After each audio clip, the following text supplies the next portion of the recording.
সাহিত্যের বিভিন্ন আঙিনা থেকে বাছাই করে নিয়ে আসা কিছু মণি মাণিক্য দিয়ে তৈরি আপনাদের প্রিয় কাহন।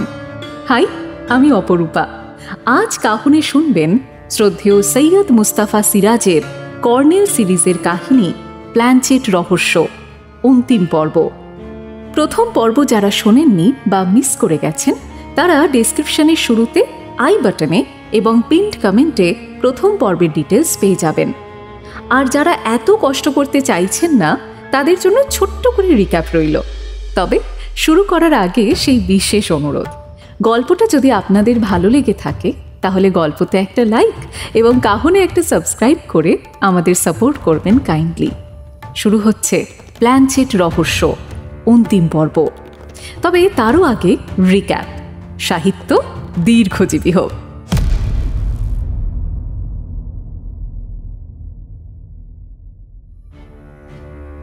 মিসেস মালহোত্রার রহস্যময় প্ল্যানচেটের আসরে মারা যায় শ্যামলী। তার বন্ধু জয়ন্তীর সাথে সে বেড়াতে এসেছিল বানেশ্বরে। আসরে মিসেস মালহোত্রা এবং জয়ন্তী ছাড়াও উপস্থিত ছিলেন প্রফেসর অরিন্দম দ্বিবেদী, রাজস্থানের retired police super Raghubir Jaiswal, doctor Sitaram Patnaik এবং কর্নেল নীলাদ্রি সরকার ও জয়ন্ত। মারা যাওয়ার আগে শ্যামলী প্ল্যানচেটের মিডিয়াম হিসেবে ভৌতিকভাবে জানিয়ে যায় বম্বের বিখ্যাত ফিল্ম প্রডিউসার মোহন পারিখকে কেউ ভূতের পাহাড় থেকে ঠেলে ফেলে দিয়েছে। গোটা কেসটাতেই অলৌকিক ঘটনার উপস্থিতি লক্ষণীয় হলেও কর্নেল যেন মানতেই চান না। পুলিশ অফিসার খান্নার সাথে তিনিও এই তদন্তে সামিল হন। জানা যায় শ্যামলীর শরীরে প্যাথোজেন নামে একটি বিষ পাওয়া গিয়েছে। হঠাৎ ধস নেমে বাইরের জগতের সাথে যোগাযোগ বিচ্ছিন্ন হয়ে যাওয়ায় বানেশ্বরে সকলে আটকে পড়েন।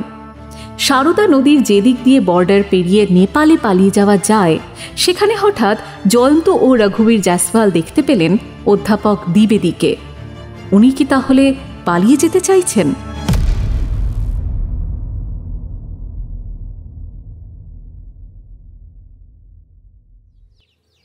সেদিন বিকেল নাগাদ আমার সব অভিমান জল করে দিয়ে কর্নেল বিছানার পাশে বসে আমার হাত ধরলেন এবং বললেন, জয়ন্ত ডার্লিং, এবার আমরা যথারীতি বেড়াতে বেরোবো।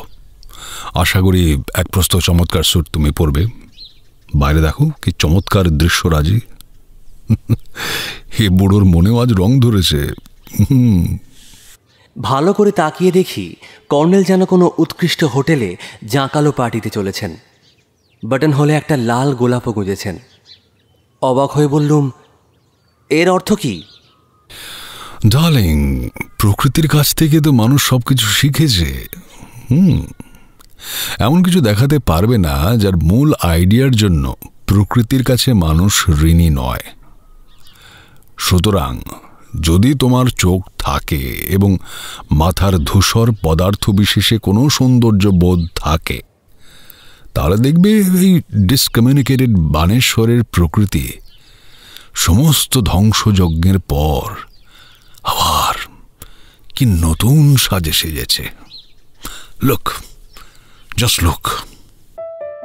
জানলা দিয়ে তাকিয়ে অভিভূত হয়ে গেলাম। রাতের ঝড় বৃষ্টির পর অনেক দিনের মালিন্য ধুয়ে মুছে চারপাশে এক উজ্জ্বল বর্ণ সমারোহ জেগে উঠেছে। দুপুর অবধি অতটা লক্ষ্য করিনি, কারণ জয়সওয়ালজির যুক্তি এবং অধ্যাপকের কাণ্ড নিয়ে যথেষ্ট বিপর্যস্ত ছিলুম। এখন উঠে কোনো কথা না বলে তাড়াতাড়ি সেজে নিলুম। কর্নেল সেই অবসরে পাশের ঘরে গেলেন, অবশ্যই জয়ন্তীর খোঁজে। আমি যখন কর্নেলের দেখা দেখি বাটন হলে ফুলদানি থেকে একটা ছোট্ট গোলাপ তুলে নিয়ে গুঁজছি, উনি ফিরে এসে বললেন, চমৎকার জয়ন্ত, অপূর্ব দেখাচ্ছে তোমাকে। জয়ন্তী যাচ্ছেন তো? জয়ন্তীর কথা তুমি জিজ্ঞেস করবে আমি জানি, কিন্তু খুবই দুঃখের সঙ্গে জানাচ্ছি বন্ধু শ্রীমতী জয়ন্তী তার ঘরে নেই। বাবা, মেয়েটা তো বড্ড সাহস, একা একা কোথায় বেরোলো? স্ত্রীলোকের গতিবিধির খবর দেবদূতেরাও টের পান না। যাকে জয়ন্ত, এ নিয়ে দুঃখ করো না। চলো, আজ এই বুড়োই তোমাকে চাঙ্গা রাখবে। চলো। জয়ন্তীর জন্য আমার বয়ে গেছে। ওর ঘরে আজকে কী সব খোঁজাখুঁজি করছিল, সেই জন্যই আমার মাথা ব্যথা। মাথা ব্যথায় কোনো লাভ নেই। চলো আমরা রওনা দিই। সিঁড়ি দিয়ে নামার সময় ম্যানেজার শিবপ্রসাদের সঙ্গে দেখা হলো। Good afternoon Prasadji. Good afternoon sir, আপনার কাছেই যাচ্ছিলুম। বলুন। মিস রায়ের ঘরে যে আজ ঢুকেছিলেন বা জিনিসপত্র হাতড়েছে, তাকে আমাদের বেয়ারা হারিয়া দেখেছে স্যার, কিন্তু ওর কথা বিশ্বাস হচ্ছে না। তাই নাকি? কে? প্রফেসর দ্বিবেদী।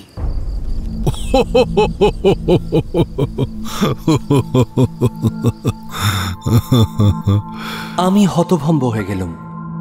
প্রফেসর দ্বিবেদী জয়ন্তীর ঘরে ঢুকেছিলেন? সে কি? ওকে মিস্টার প্রসাদ, আপনাকে অসংখ্য ধন্যবাদ। স্যার যাই বলুন, এটা তো হোটেলের সুনামের পক্ষে ক্ষতিকর বলুন। কাজেই আমি ভাবছি ভদ্রলোককে ডিরেক্ট চার্জ করব। কি জবাব দেন সেটা একবার শোনা দরকার। প্লিজ মিস্টার প্রসাদ, ছেড়ে দিন। আমি অধ্যাপকের সঙ্গে কথা বলে দেখবক্ষণ। এ নিয়ে আর উত্তেজিত হবেন না, ব্যাপারটা চেপে যান। বলে কর্নেল, ম্যানেজার আর আমি নিচে এলুম। লাউঞ্জের শেষ প্রান্ত অবধি আমাদের এগিয়ে দিয়ে গেলেন ম্যানেজার। পথে নেমে বললুম, এ তো ভারী অদ্ভুত ব্যাপার কর্নেল। অধ্যাপক দ্বিবেদী আরও একটা কাণ্ড করেছিলেন, শুনুন। আমাকে বাধা দিয়ে বৃদ্ধ গোয়েন্দা বলে উঠলেন, জয়ন্ত, ব্রিলিয়ান্ট। আজকের পশ্চিম আকাশটা লক্ষ্য করছো? হ্যাঁ, চলো আজও আমরা ওই ভূতের পাহাড়ে গিয়ে সূর্যাস্ত দেখব। পা চালিয়ে চলো, কুইক। এই বলে আমার হাত ধরে সত্যি সত্যি কুইক মার্চ করে চলতে থাকলেন কর্নেল। চড়াই উতরায়ের রাস্তা, হাঁপ ধরে যাচ্ছিল আমার, অথচ ওর যেন এতটুকু পরিশ্রম হচ্ছে না। এক সময় বললুম, আচ্ছা এত তাড়া যখন একটা টাঙ্গা করে নিলেই তো হতো। কোনো জবাব পেলুম না। ভূতের পাহাড় সামনে দেখা যাচ্ছিল। এত ছোটাছুটির পর ওই পাহাড়ে উঠতে পারবো কিনা আমার সন্দেহ হচ্ছিল। বড় রাস্তা ছেড়ে আগের দিন যেখানে উঠতে শুরু করেছিলাম, সেখানে এসে কর্নেল এতক্ষণে মুখ খুললেন। জয়ন্ত, এবার তোমায় আমায় কিছুক্ষণের জন্য ছাড়াছাড়ি হবে। তার মানে? তুমি কালকের চেনা পথ ধরে চূড়ে উঠবে। আমি উত্তর দিকটা ঘুরে উঠতে চাই। না, কোনো ভয় নেই। সূর্যের আলো থাকতে ভূতরা আক্রমণ করবে না।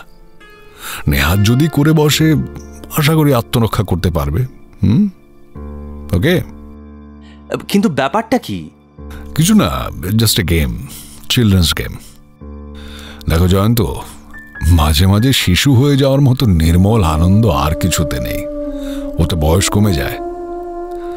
আচ্ছা, ও রিভয়া। আচ্ছা বেশ, বাই।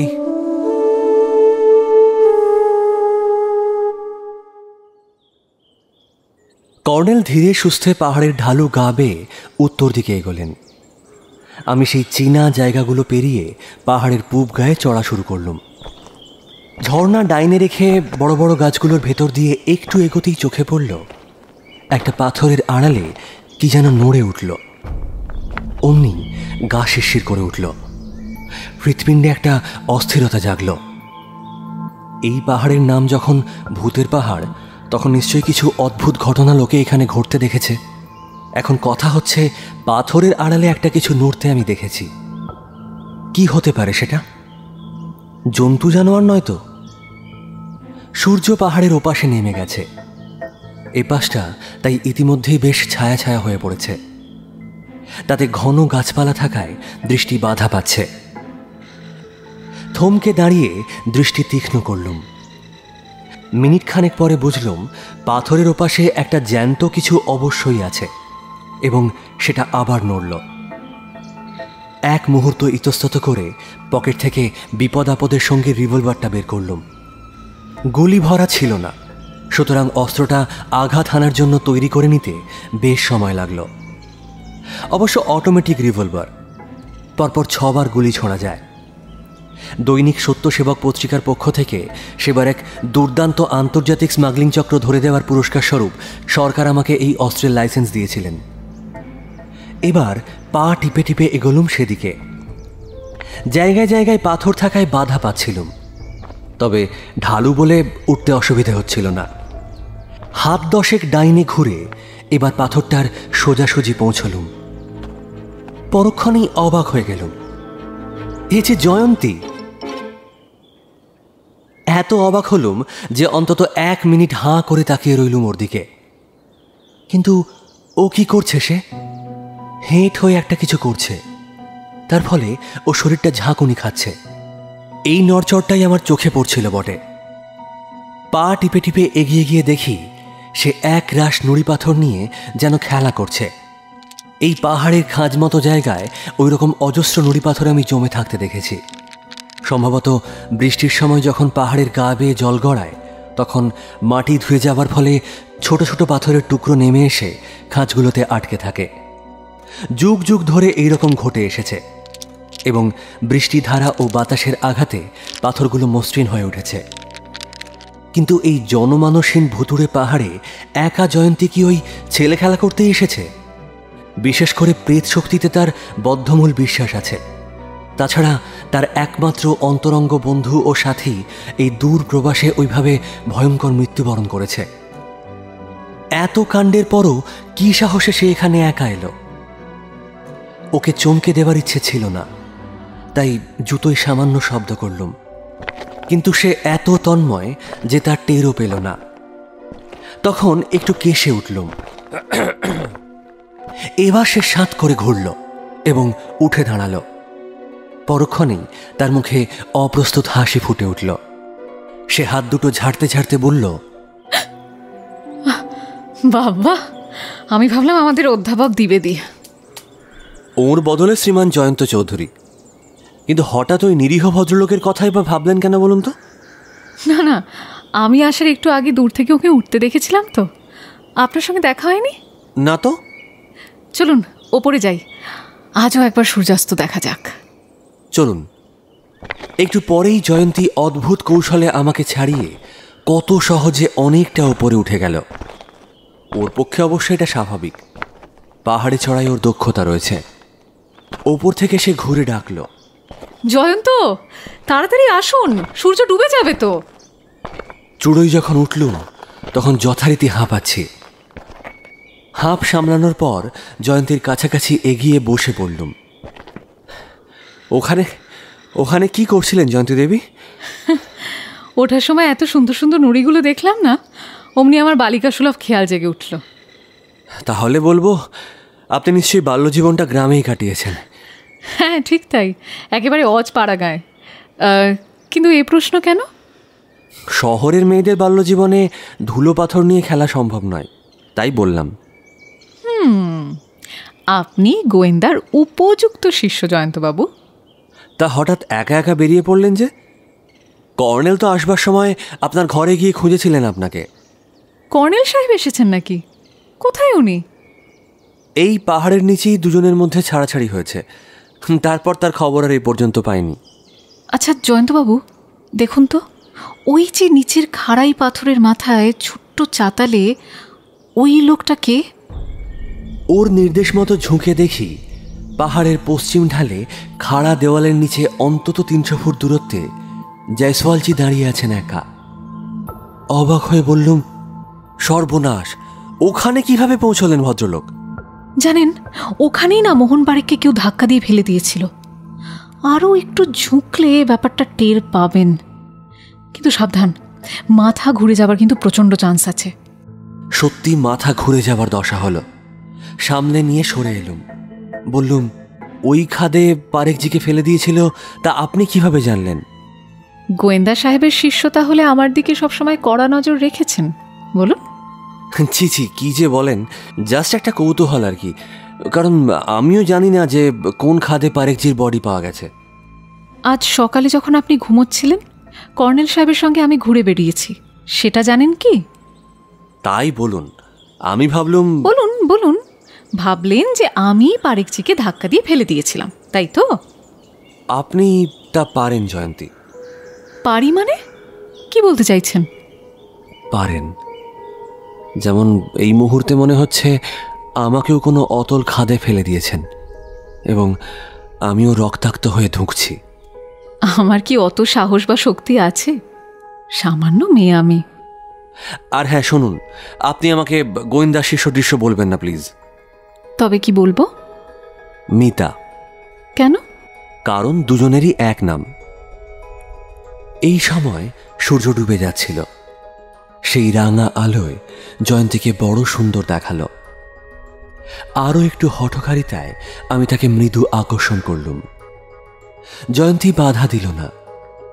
এবার ওর মুখের দিকে ঝুঁকে চুমু খাবার জন্য যেই মুখ নামিয়েছি, পেছনে কোথায় একটা কর্নেলের কাশির শব্দ আর সম্ভাষণ শুনতে পেলুম। Good evening Jayanta. Good evening Jayanti. দুজনে ছিটকে দুপাশে সরে গেলুম তক্ষুনি। জয়ন্তী আমার দিকে কপট ক্রোধে একটু কটাক্ষ করল। ঘুরে দেখি উত্তরের ঝোপের ডগায় কর্নেলের টুপি দেখা যাচ্ছে। 72 বুড়ো একটা। মনে মনে ওর মুন্ডপাত করতে করতে উনি এসে গেলেন। বেরোবার সময় শরীরের কোথায় বাইনাকুলার আর ক্যামেরা লুকিয়েছেন জানি না। এখন দেখি সুদৃশ্য ইভিনিং স্যুটের ওপর বেখাপ্পা হয়ে ওই জিনিস দুটো ঝুলছে। বোঝা গেল ঢেঁকি স্বর্গে গেলেও ধান ভাঙতে ছাড়ে না। যাকে জয় জয়ন্তী, তাহলে পর্বত শীর্ষে। Bravo, wonderful. আরে আপনি কি উত্তর দিক হয়ে উঠলেন নাকি? হ্যাঁ, কিন্তু ওদিকটা যে ভীষণ খাড়া। তাতে কি, ওঠার একটা গোপন পথ আমি আবিষ্কার করেছি। ওই পথে মোড় নিয়ে ওই নিচের খাদের চাতালে যাওয়া যায়, যেখানে এখন মিস্টার রঘুবীর জয়সওয়াল রয়েছেন। আমরা অনেক আগেই দেখেছি ভদ্রলোককে। তা ওখানে কি করছেন উনি? রিটায়ার্ড পুলিশ সাহেব তদন্ত করতে গেছেন। তবে তদন্ত করতে আরো অনেকে এখন এই ভূতের পাহাড়ে চড়েছেন মনে হচ্ছে। আর কে? মিসেস মালহোত্রা আর অধ্যাপক অরিন্দম দ্বিবেদী।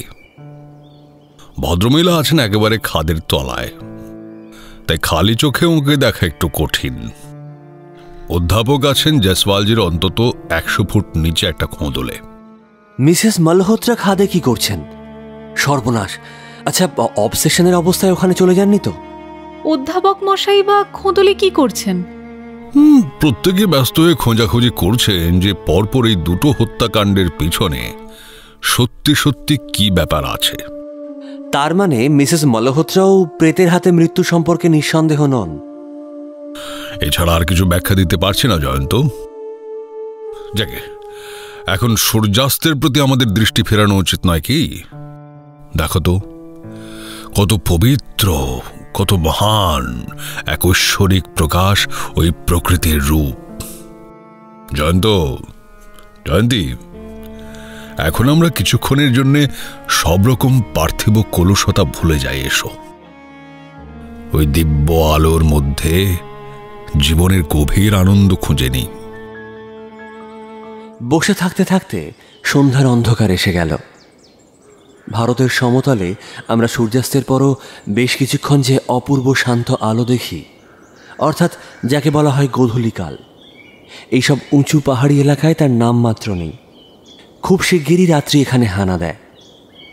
তবে আমরা একটা পাহাড়ের মাথায় বসে আছি বলেই নিচের দিকটা যখন ঘোর কালো ছায়ায় ঢেকে গেছে, এখানে তখনও সামান্য আবছা ধরনের আলো ছিল। নামতে অসুবিধে হতে পারে। এখন ফেরা যাক, কি বলেন কর্নেল? প্লিজ জয়ন্তী, আর একটুখানি তোমাদের আটকে রাখতে চাই। আমি ফেরা না অবধি তোমরা দুজনে অপেক্ষা করো, এই আমার স্বনির্বন্ধ অনুরোধ। আপনি আবার কোথায় যাবেন? একটুখানি দরকার আছে। কোনো প্রশ্ন করো না জয়ন্ত। আপনি কি ওদের কারোর সঙ্গে আলাপ করতে যাচ্ছেন? তুমি বুদ্ধিমতী জয়ন্তী। আমি জয়সওয়ালজির কাছেই যাচ্ছি। আর জয়ন্ত, তোমাকে আরেকটা কথা বলতে চাই, মন দিয়ে শোনো। বলুন। আমি চলে যাবার পর প্লিজ একটুখানি কান তৈরি রাখো।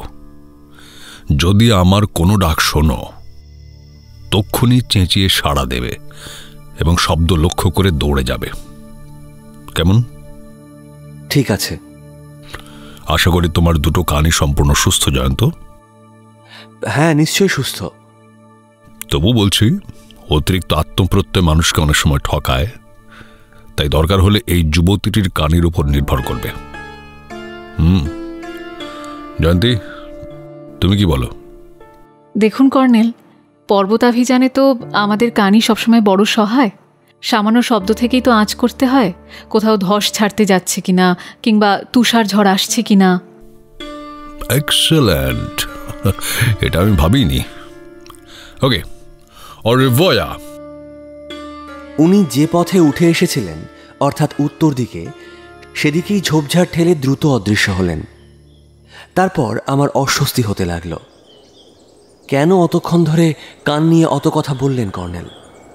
এখন মুশকিল হচ্ছে, এখানে প্রচণ্ড জোরে দক্ষিণের বাতাস বইছে এবং ক্রমশ বাতাসটা বেড়ে যাচ্ছে। এই অবস্থায় উত্তরের কোনো শব্দ শুনতে পাওয়া অসম্ভব নয় কি? কথাটা এতক্ষণে মাথায় এলো।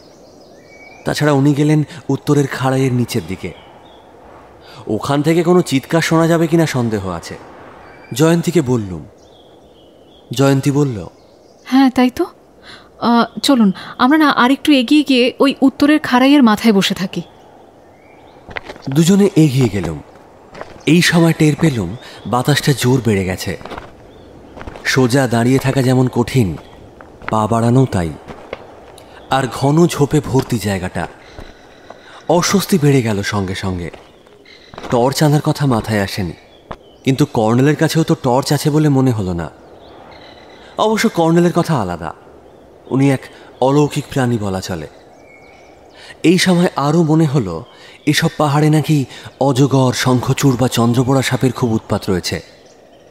এ কি মুশকিলে ফেলে গেলেন তো কর্নেল। পাছে সাপের কথা জয়ন্তী আঁতকে ওঠে, ওকে কিছু বললুম না। কিন্তু ওর সাহসের পরিচয় পেয়ে আমি ততক্ষণে অবাক।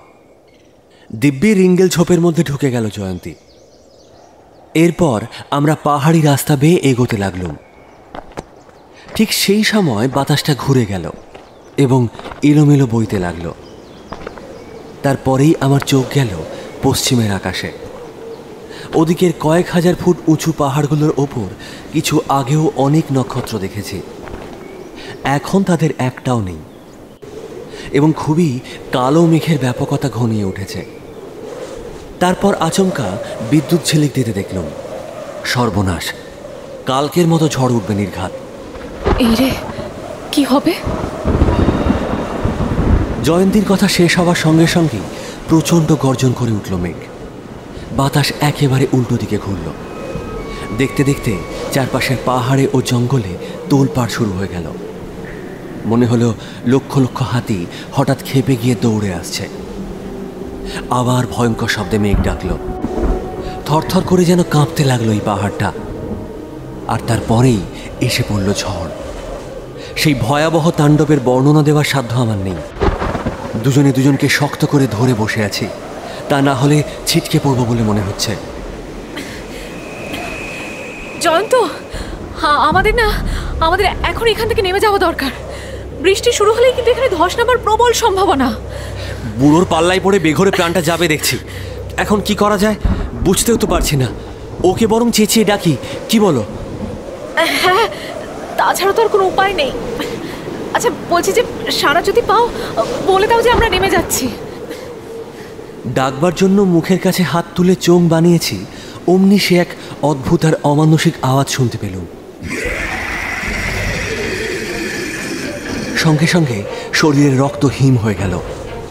জয়ন্তী রুদ্ধশ্বাসে বলে উঠল, ও কিসের শব্দ জয়ন্ত? ও কিসের শব্দ? কিছুটা সাইরেনের মতো বিপদজ্ঞাপক কাঁপা কাঁপা সুর, কিংবা কোনো গুহার ভেতরে কোনো প্রাগৈতিহাসিক প্রাণী যেন ওই দানবীয় ডাক ছাড়ছে। এদিকে মুহুর্মুহু বাজ পড়ার বিরাম নেই। দূরে একটা দাবানল দেখা গেল পাহাড়ের মাথায়। ঝড়ের ভয়ঙ্কর শব্দে এই পাহাড়টা কেঁপে কেঁপে উঠছে। মনে হচ্ছে এই কুখ্যাত পাহাড়ের যুগ যুগান্তরকালের ভূতপ্রেতের দল যেন জেগে উঠেছে।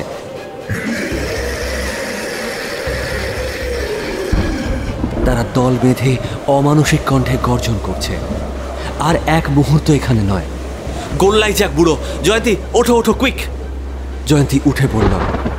আমরা দুজনে সামনে ঝুঁকে হাত ধরাধরি করে সেই ওঠার পথটা অনুমান করে এগিয়ে গেলাম। একটু পরে ঢালু পেতেই নামতে শুরু করলুম। মাঝে মাঝে বিদ্যুৎ ঝিলিক দিচ্ছিল। পথ আন্দাজ করতে অসুবিধে হচ্ছিল না। পেছনে ভুতুড়ে আওয়াজটা সমানে শোনা যাচ্ছিল। এবার সেই উঁচু গাছের জঙ্গলের কাছাকাছি আসতেই জয়ন্তী বলে উঠল, জয়ন্ত, জয়ন্ত, 1 মিনিট। আমার হাত ছেড়ে দিয়ে সে নুড়িগুলোর কাছে হাঁটু দুমড়ে বসে রইল। আমি আন্দাজে সেদিকে এগোতেই ওর সঙ্গে ধাক্কা লাগলো। সে আমার হাত ধরে টানলো। আর নয়, চলে এসো। তারপর সে অদ্ভুত ক্ষিপ্রতায় প্রায় দৌড়তে শুরু করলো জঙ্গলটার মধ্যে। এখানে জমি কিছুটা সমতল, তারপর ঘাসে ভরা ঢালু জমিটা পেরিয়ে একেবারে নিচে গিয়ে পৌঁছলুম আমরা। সেখান থেকে আবার এক দৌড়ে সোজা পাকা রাস্তায় ওঠা গেল। এবার জয়ন্তী দাঁড়ালো। নিচে ঝড়ের প্রকোপ কিছু কম। একটা বড় প্রশ্বাস পড়ল দুজনের। সেই ভুতুড়ে আওয়াজটা কিন্তু আর শোনা যাচ্ছে না জয়ন্ত। কর্নেলের জন্য অপেক্ষা করে লাভ নেই জয়া। দাঁড়িয়ে দাঁড়িয়ে কুকুরের মতো ভেজাচ্ছে। চলো আমরা হোটেলে ফিরে যাই। কিন্তু কিন্তু কি ভাববেন উনি? উনি যা খুশি ভাবুন, আমি আর এক মুহূর্ত এখানে থাকতে রাজি নই। যাব? কর্নেলের কোনো বিপদ হবে না? আরে হ্যাঁ হ্যাঁ চলো। তুমি কর্নেলকে চেনো না, উনি একাই 100। আচ্ছা আচ্ছা, ওই বিকট আওয়াজটা কিসের বলে মনে হলো তোমার? সম্ভবত ওদিকে সামরিক ছাউনিতে সাইরেন বাজাচ্ছিল, ঝড়ের জন্য হুঁশিয়ারি দিচ্ছিল। ধুর, সে ছাউনি তো কমপক্ষে 7 মাইল দূরে। আওয়াজটা কিন্তু ওই ভূতের পাহাড়ের পশ্চিম দিক দিয়েই আসছিল আমার মনে হয়। বেশ, তাহলে তুমিই বলো কিসের আওয়াজ। তুমি তো আর অলৌকিক শক্তিতে বিশ্বাস করো না, বলে আর কি হবে তোমায়? আচ্ছা বেশ, বিশ্বাস করছি, অন্তত তোমার খাতিরে। এই দুঃসময় অত প্রেমের বাতিক কেন তোমার? হ্যাঁ, এবার আমি বুঝলাম কেন ওটাকে সবাই ভূতের পাহাড় বলে। ঝড়ের সময় সম্ভবত ওই আওয়াজ শোনা যায় তাই। তো জয়া বলো তো আমাকে একটা কথা, ওই নুড়িগুলোর রহস্য কি? ওখানে তুমি হঠাৎ ঝাঁপ দিলে কেন? বলবো, চলো আগে আমরা হোটেলে পৌঁছে যাই। ভালোই ভালোই। ভালোই ভালোই কেন? সাবধানে, চারিদিকে লক্ষ্য রেখে এগোচ্ছো তো? আমার না ক্রমশ একটা অন্য রকমের অস্বস্তি হচ্ছে জানো। আরে ভয় নেই, আমার কাছে আত্মরক্ষার ব্যবস্থা আছে। এই দেখো। জয়ন্তীর একটা হাত আমার প্যান্টের পকেটে এগিয়ে দিলাম। অস্ত্রটা পরখ করে দেখে সে বলল, ব্যাপারটা না তোমাকে বলা যেতে পারে। কর্নেল আমাকে অধ্যাপক দ্বিবেদীর দিকে নজর রাখতে বলেছিলেন।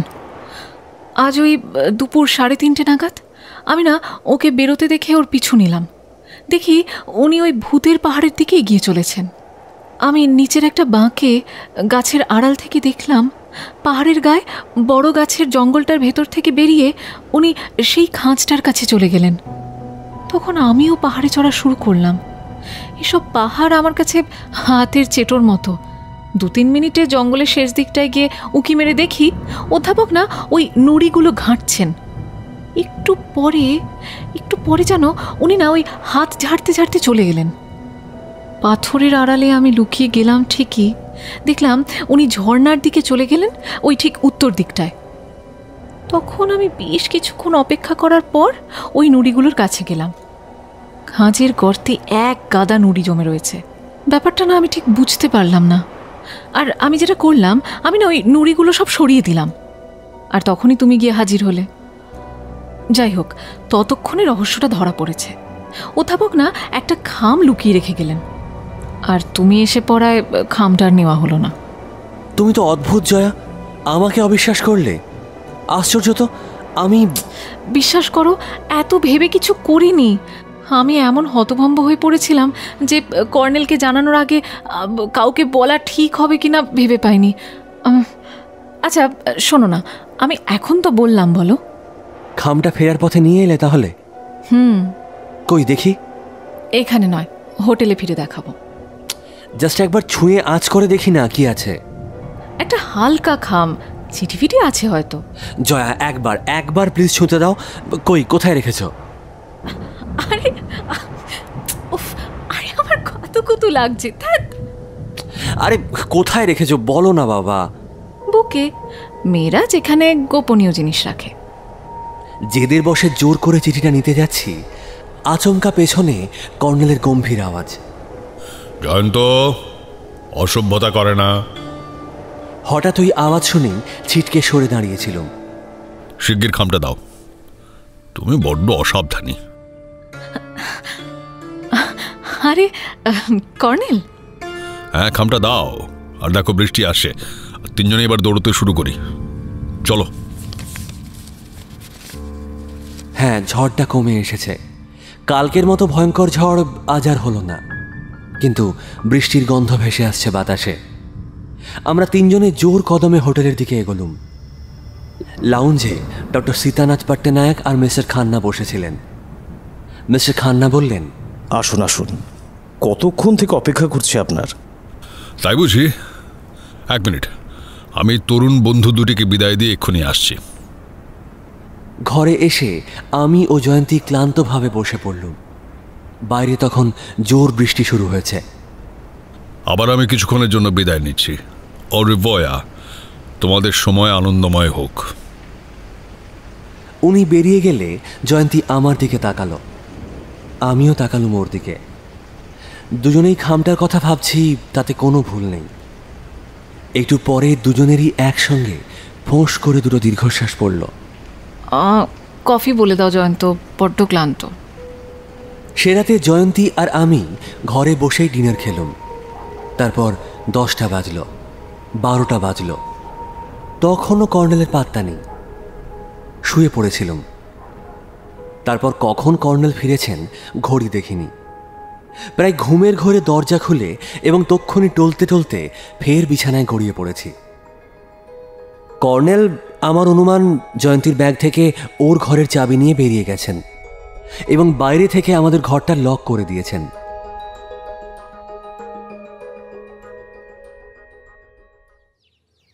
বাথরুমে প্রাতকৃত্য ইত্যাদি সেরে নিতে আমার ওই ঘণ্টাখানেক লেগেছে। বেরিয়ে দেখি জয়ন্তীর বদলে আমার বন্ধুবর বসে রয়েছেন। স্বভাব মতো বাও করে বললেন, সুপ্রভাত ডার্লিং। আশা করি আজও সুনিদ্রার কোনো ব্যাঘাত ঘটেনি। ঘটবার চান্স ছিল, তবু ঘটতে দিইনি। তুমি কি আমার উপর ক্রুদ্ধ হয়েছ জয়ন্ত? বিলক্ষণ। আচ্ছা, আপনার কি এতটুকু বৈষয়িক বুদ্ধিশুদ্ধি নেই যে জয়ন্তীকে এ ঘরে রেখে চলে গেলেন? ওকে জাগিয়ে নিজের ঘরে পাঠানো উচিত ছিল নাকি? এবং তার উপর দরজা লক করে গেলেন। ভেতরে যে একজন শক্ত সমর্থ যুবক আর একজন স্বাস্থ্যবতী যুবতী রয়ে গেল, তারা সদ্য পরিচিত এবং সম্পূর্ণ অনাত্মীয়, এটাও খেয়াল করলেন না? তুমি ঠিকই বলেছ জয়ন্ত, ঘাট মানছি। এখন এসো, ঝটপট ব্রেকফাস্ট সেরে নিই। অর্ডার দেওয়া হয়ে গেছে, জয়ন্তীও আসছে। তারপর তোমাদের সামনে একটা চমৎকার দলিল পেশ করব। আজ সারাদিন তোমাদের নিয়ে কাটাতে কোনো অসুবিধে নেই। দলিল মানে সেই খামটা? তো খামটা পরে, এই দলিল আমার তৈরি। জয়ন্তী এসে গেল। পরনে হালকা নীল শাড়ি, হাত কাটা ব্লাউজের দুধারে ঝুলছে দুটি সরল আর নগ্ন বাহু, জোরালো নিয়নবাতির মতো উজ্জ্বল। তার বুকের এই উদ্দীপ্ত প্রগল্ভতা এর আগে লক্ষ্য করিনি। মনে হলো দুর্গম পাহাড়ের বিপদসংকুল চূড়া জয়ের চেয়ে সম্ভবত পুরুষ মানুষকে জয়ের গর্ব, আনন্দ আর তৃপ্তি আজও মেয়েদের অনেক অনেক বেশি। এবং এসবের চাপে মেয়েরা যেন একটু স্বার্থপর হয়ে ওঠে। অন্তত শ্যামলীর মৃত্যুর পরিপ্রেক্ষিতে জয়ন্তীর আচরণের চুলচেরা বিচার করলে এই স্বার্থপরতাটাই টের পাওয়া যায়। সত্যি, মেয়েদের রহস্যময়তার কোনো তুলনা নেই। ততক্ষণ তোমরা এই কাগজগুলো পড়ে ফেলো, আমি একবার লাউঞ্জে যাই। ডক্টর পট্টনায়ক এসে পড়বেন, ওকে নিয়েই ফিরব। পকেট থেকে কয়েক শিট ভাঁজ করা কাগজ হাতে গুঁজে দিয়ে কর্নেল বেরিয়ে গেলেন। আমি আর জয়ন্তী পাশাপাশি বসে তা পড়া শুরু করলুম। হাতের লেখা কর্নেলেরই। শ্রীমতী সরোজিনী মালহোত্রা, 7ই জুন, অর্থাৎ শ্যামলীর মৃত্যুর দিন। সকাল 8টায় গ্রিনভিউ হোটেলে মোহন পারেখের সঙ্গে দেখা করেন। 1 ঘন্টা ছিলেন পারেখের ঘরে, হিস্টেরিয়ার রোগী। সরজু, লক্ষ্মণ আর বদ্রির বর্ণনা অনুসারে 2 বছর আগে জুনে স্বামীর জীব দুর্ঘটনায় মৃত্যুর পর থেকে এই রোগ হয়েছে। এবং ডক্টর পট্টনায়কের মতে রোগটা অভিনয় নয়। ভদ্রমহিলার নার্ভের অবস্থা চরমের দিকে এগোচ্ছে। এখন থেকে চিকিৎসা করা দরকার, নয়তো ভবিষ্যতে উন্মাদ রোগের সম্ভাবনা আছে। মাঝে মাঝে অদ্ভুত কাণ্ড করেন। 8ই জুন সকালে তার কিছু নমুনা আমরা পেয়েছি। ফিটের সময় বিড়বিড় করে একটা নাম উচ্চারণ করেন, মহাবীর সিং। জ্ঞান হবার পর প্রশ্ন করলে বলেন ও নামে কাউকে চিনি না। সরজু, লক্ষ্মণ ও বদ্রিও চেনে না। প্ল্যানচেটের আসর গত বছর প্রথম এক রাত্রে বসিয়েছিলেন। অধ্যাপক দ্বিবেদী, জয়সওয়াল বা মোহন পারেখ কেউই ছিলেন না সেই আসরে। যারা ছিলেন তারা এবার বানেশ্বরে আসেননি, তবে সে আসর ব্যর্থ হয়েছিল, আত্মা আসেননি। মিডিয়ামটি নাকি খুব ভীতু প্রকৃতির ছিলেন, তাই আসেননি। এ হল শ্রীমতী মালহোত্রার মত। শ্রী হরিহর প্রসাদ মালহোত্রা সরোজিনীর স্বামী, বড় ব্যবসায়ী ছিলেন, কিন্তু এক অতর্কিত লোকসানের ধাক্কায় ক্রমশ ব্যবসা ভাটার দিকে যায়, আর সামলাতে পারেননি। একদিন নৈনিতাল থেকে দিল্লি যাওয়ার পথে জিপ দুর্ঘটনায় মারা পড়েন। জিপটা খাদে গড়িয়ে পড়ে। সঙ্গে কেউ ছিল না, একা নিজেই ড্রাইভ করছিলেন নাকি, অন্তত তার স্ত্রীর এই বর্ণনা। মন্তব্য: তথ্য খুব সামান্য। রাস্তা ও বেতার যোগাযোগ চালু হলে বিস্তারিত তথ্য নৈনিতাল পুলিশের কাছ থেকে জানা সম্ভব হতো। শ্রীমতী মালহোত্রা সম্ভবত অনেক কথা গোপন করছেন। শ্রী মোহন পারেখ বোম্বের প্রখ্যাত ফিল্ম হিরো, মালহোত্রার বন্ধুর ছেলে। ছেলেবেলা থেকেই ওদের সঙ্গে পরিচয় ও যোগাযোগ ছিল। মালহোত্রার মৃত্যুর দিন সে ঘটনাচক্রে নৈনিতাল যায়। পথে জিপ দুর্ঘটনা ঘটতে দেখে এবং দুঃসংবাদ তার মুখেই শ্রীমতী মালহোত্রা পান। হোটেলে তার ঘরে একটি টেলিগ্রাম পাওয়া গেছে। শ্রীমতী মালহোত্রা তাকে অবিলম্বে বানেশ্বরে আসতে বলেছেন। টেলিগ্রামের ডিসপ্যাচ তারিখ 3রা জুন। পারেখ পৌঁছয় 6ই জুন রাত্রে। 7ই জুন দুপুরে সে বেরিয়ে যায়, আর ফেরেনি। ভূতের পাহাড়ের পশ্চিম খাদে তার লাশ আবিষ্কৃত হয় 8ই জুন ভোর 6টায়। মন্তব্য: হঠাৎ তাকে শ্রীমতী মালহোত্রা টেলি করার কারণ কি? উনি তেমন কোনো কৈফিয়ত দিচ্ছেন না, বলছেন ওকে নাকি দেখতে ইচ্ছে করছিল। বিশ্বাস হয় না। শ্রীমতী শ্যামলী সেন 7ই জুন সকালে মোহন পারেখের সঙ্গে লাউঞ্জে আলাপ। শ্যামলী ওর খুব ঘনিষ্ঠ হয়ে পড়ে। জয়ন্তী বিরক্ত হয়েছিল। পারেখের ঘরেও গিয়েছিল শ্যামলী। জয়ন্তী এতে রাগ করে ওপরে চলে আসে। একটু পরেই শ্যামলী ফেরে। অভ্যাস মতো জয়ন্তীর ঘুম এসে গিয়েছিল। ঘুম জড়ানো চোখে দেখে শ্যামলী বিছানা ঠিকঠাক করছে। ব্যাপারটা সিগনিফিক্যান্ট। তারপর শুয়ে পড়ে সে। জয়ন্তীর ঘুম ভাঙে 2:30 নাগাদ। তখন দেখে শ্যামলী বিছানায় নেই। সেভাবে পারেখের ঘরে গেছে। আধ ঘন্টা পরে শ্যামলী আসে। অপ্রকৃতিস্থ চেহারা। জয়ন্তীর মনে সন্দেহ হয় মোহন পারেখ হয়তো ওকে বাগে পেয়ে কিছু একটা করেছে। জয়ন্তী প্রশ্ন করলে শ্যামলী জবাব দেয়, একটা বিচ্ছিরি স্বপ্ন দেখে মন খারাপ হয়েছিল, তাই বাইরের লনে পায়চারি করছিল এতক্ষণ। স্বপ্নটার কথা আমরা সেদিনই ভূতের পাহাড়ে শুনেছি। 3:30 দুজন বেরোয়। শ্যামলী সারাক্ষণ অন্যমনস্ক ছিল। মন্তব্য: মিডিয়াম হওয়ার সময় পারেখের আত্মা ওর মুখ দিয়ে যা যা বলেছিল তা অবিকল ওখানে নোট করা হলো। আমি তাকে চিনতুম। এই বাক্যটার তলায় লাল কালির দাগ। প্রশ্ন: কে কাকে চিনতে পেরেছিল? অধ্যাপক অরিন্দম দ্বিবেদী 3রা জুন এসেছেন। 7ই জুন মোহন পারেখ চলে যাওয়ার পর নাকি মোহন পারেখের ঘরে ঢোকেন। বেয়ারাদের সাক্ষ্য। দুপুরে লাঞ্চের সময় হোটেলে ছিলেন না। বলেছেন 1 মাইল দূরে জলপ্রপাত দেখতে গিয়েছিলাম। ফেরেন বিকেল 3টে নাগাদ। তারপর পোশাক বদলে বেরিয়ে যান। শ্রীমতী মালহোত্রার কথা মতো 4টেই পৌঁছানোর বাড়ি। লনে চেয়ার পেতে অপেক্ষা করছিলেন ভদ্রমহিলা। 8ই জুন সকালে জয়ন্তীর ঘরে ঢুকেছিলেন। বলেছেন শ্যামলীর আত্মীয় স্বজনকে খবর পাঠানোর ব্যাপারে বেচারা বাঙালি মেয়েটিকে সাহায্য করা যায় কিনা জানতে গিয়েছিলেন। দরজা খোলা ছিল, ঢুকে দেখেন কেউ নেই, তাই কিছুক্ষণ অপেক্ষা করে চলে আসেন। অথচ জয়ন্তী বলছে দরজা লক করা ছিল। 9ই জুন বিকেলে আমি ভূতের পাহাড়ের পশ্চিমের খাদের একটা ছোট্ট চাতালে ওকে আবিষ্কার করি। কি করছিলেন? জবাবে বলছেন মোহন পারেখ কোথায় কিভাবে পড়ে মারা গিয়েছিল দেখার কৌতূহল ছিল। কিন্তু জয়ন্তী যে খামটা উদ্ধার করেছে তা উনিই লুকিয়ে রেখেছিলেন ভূতের পাহাড়ের পূর্ব দিকের খাঁজে। এই খাম কোথায় পেলেন? খামে আছে একটি ছবির নেগেটিভ প্রিন্ট। খামের প্রশ্নে উনি আকাশ থেকে পড়লেন। জয়ন্তী ভুল দেখেছে, উনি নাকি নুড়ির ওখানে যাননি। মন্তব্য: স্পষ্টই মিথ্যে কথা বলছেন। কিন্তু কি উদ্দেশ্য? শ্রী রঘুবীর জয়সওয়াল 6 জুন এসেছেন, 7 জুন বেরিয়ে যান দুপুর 12টায়, ফেরেন একেবারে 4টে নাগাদ।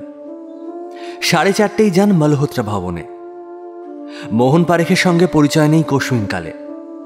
বেরিয়েছিলেন সামরিক ছাউনির উদ্দেশ্যে। সেখানে এক মেজর নাকি তার বন্ধু, ওখানেই খাওয়া দাওয়া করেন। এর সত্যতা যাচাই আপাতত রাস্তা চালু না হওয়া অবধি অসম্ভব। শ্রীমতী মালহোত্রার সঙ্গে পরিচয় এখানে আসার পরেই। ভূত প্রেত ও ভগবানে আস্থা নেই। তার মতে হত্যাকারী শ্রীমতী মালহোত্রা ছাড়া আর কেউ নয়। উদ্দেশ্য কি? রাস্তা চালু হলে ব্যাকগ্রাউন্ড স্টোরি পাব। জয়সওয়ালজির মতে শ্রীমতী মালহোত্রার ওই হিস্টেরিয়া নিছক ভান। জাঞ্জের পুলিশ কর্তার পক্ষে এসব মতামত স্বাভাবিক। আজ পশ্চিমের খাদে গিয়েছিলেন সরেজমিনে তদন্ত করতে। সেখান থেকে শ্রীমতী মালহোত্রাকে আবিষ্কার করেন নিচের খাদে। এর অর্থ হত্যাকারীর সেই চিরন্তন মানসিকতা। হত্যাকাণ্ডের জায়গায় আবার যাওয়ার প্রচণ্ড কৌতূহল থাকে, না গিয়ে কিছুতেই পারে না। শ্রীমতী মালহোত্রা কিন্তু স্বীকার করেছেন যে সম্পূর্ণ সজ্ঞানে আজ তিনি খাদে গিয়েছিলেন। উদ্দেশ্য? কৌতূহল এবং শোক। বাছা পারেখের জন্য 2 ফোঁটা চোখের জল ফেলতে গিয়েছিলেন।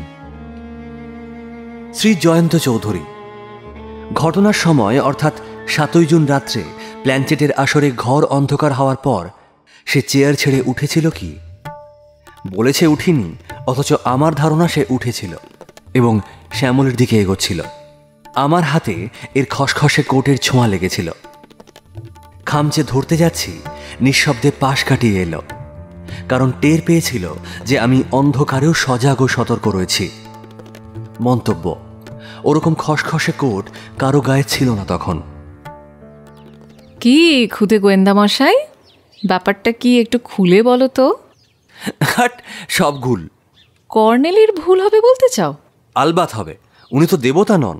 কে জানে, তোমাকে আমার বড্ড রহস্যময় লাগে। লাগা উচিত, কারণ প্রেমিক হিসেবে আমি নিজেকে খুব রহস্যময় বলেই মনে করি। থাক, আত্মপ্রশংসায় আর কাজ নেই। তারপর কি লিখেছেন কর্নেল, দেখি একবার। কিছু বাড়তি সূত্র। প্ল্যানচেটের সময় অন্ধকারে জয়সওয়ালজির চেয়ার অন্তত 1 মিনিট খালি ছিল। আমি হাত বাড়িয়ে এটা টের পেয়েছিলাম। সত্যিকার ভূত কিনা দেখতে চেষ্টা করছিলেন নাকি? 2. ডাইনিং হলে কফি খাওয়ার সময় অর্থাৎ আসরের আগে অধ্যাপক দ্বিবেদী আর শ্যামলী পাশাপাশি বসেছিল। তখন ওরা চাপা গলায় কিছু আলোচনা করছিল। অধ্যাপকের উচ্চারিত শব্দ একটা কানে এসেছিল আমার, সাবধান। 3. স্টাডিতে শ্যামলীর ঠিক পেছনের বুকশেলফটার তলায় খুব সূক্ষ্ম কালো একটা চুলের মতন জিনিস পাওয়া গেছে, কিছুটা বিষাক্ত পতঙ্গের হুলের মতন দেখতে। ডক্টর পট্টনায়কের পরীক্ষা এখনো শেষ হয়নি, সূক্ষ্ম যন্ত্রপাতির অভাব। 4. শ্যামলীর মাথার পেছন দিকে বোলতার হুল ফোটানোর মতো একটা স্পট রয়েছে, ওখানেই প্যাথোজেন প্রথম ঢোকে। ডক্টর পট্টনায়ক বলছেন প্যাথোজেনের সঙ্গে এক ধরনের অজ্ঞাত রাসায়নিক জিনিসও দ্বিতীয়বার পরীক্ষায় পাওয়া গেছে। জিনিসটার উদ্ভূত ক্রিয়াশীলতায় প্যাথোজেনের কলোনি ফর্ম করার ক্ষমতা 1000 গুণ বেড়ে যায়। আর পড়তে হবে না, যথেষ্ট হয়েছে। আমরা এবার বেড়াতে বেরোবো।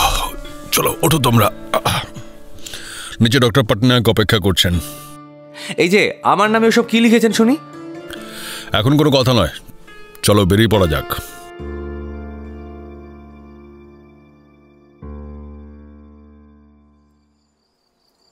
হোটেলের লনে গিয়ে দেখি একটা জিপ আমাদের জন্য অপেক্ষা করছে। কর্নেল ইশারা করলে আমি আর জয়ন্তী লক্ষ্মী ছেলেমেয়ের মতো পেছনের দিকে ঢুকে বসলুম। কর্নেল আর পট্টনায়ক বসলেন সামনে। ড্রাইভারের পোশাক দেখে বোঝাই যাচ্ছিল যে গাড়িটা পুলিশের। স্টার্ট দিয়ে টনকপুর বোর্ডে পৌঁছতে জয়ন্তী আমার দিকে তাকালো, অর্থাৎ কোথায় যাওয়া হচ্ছে এভাবে।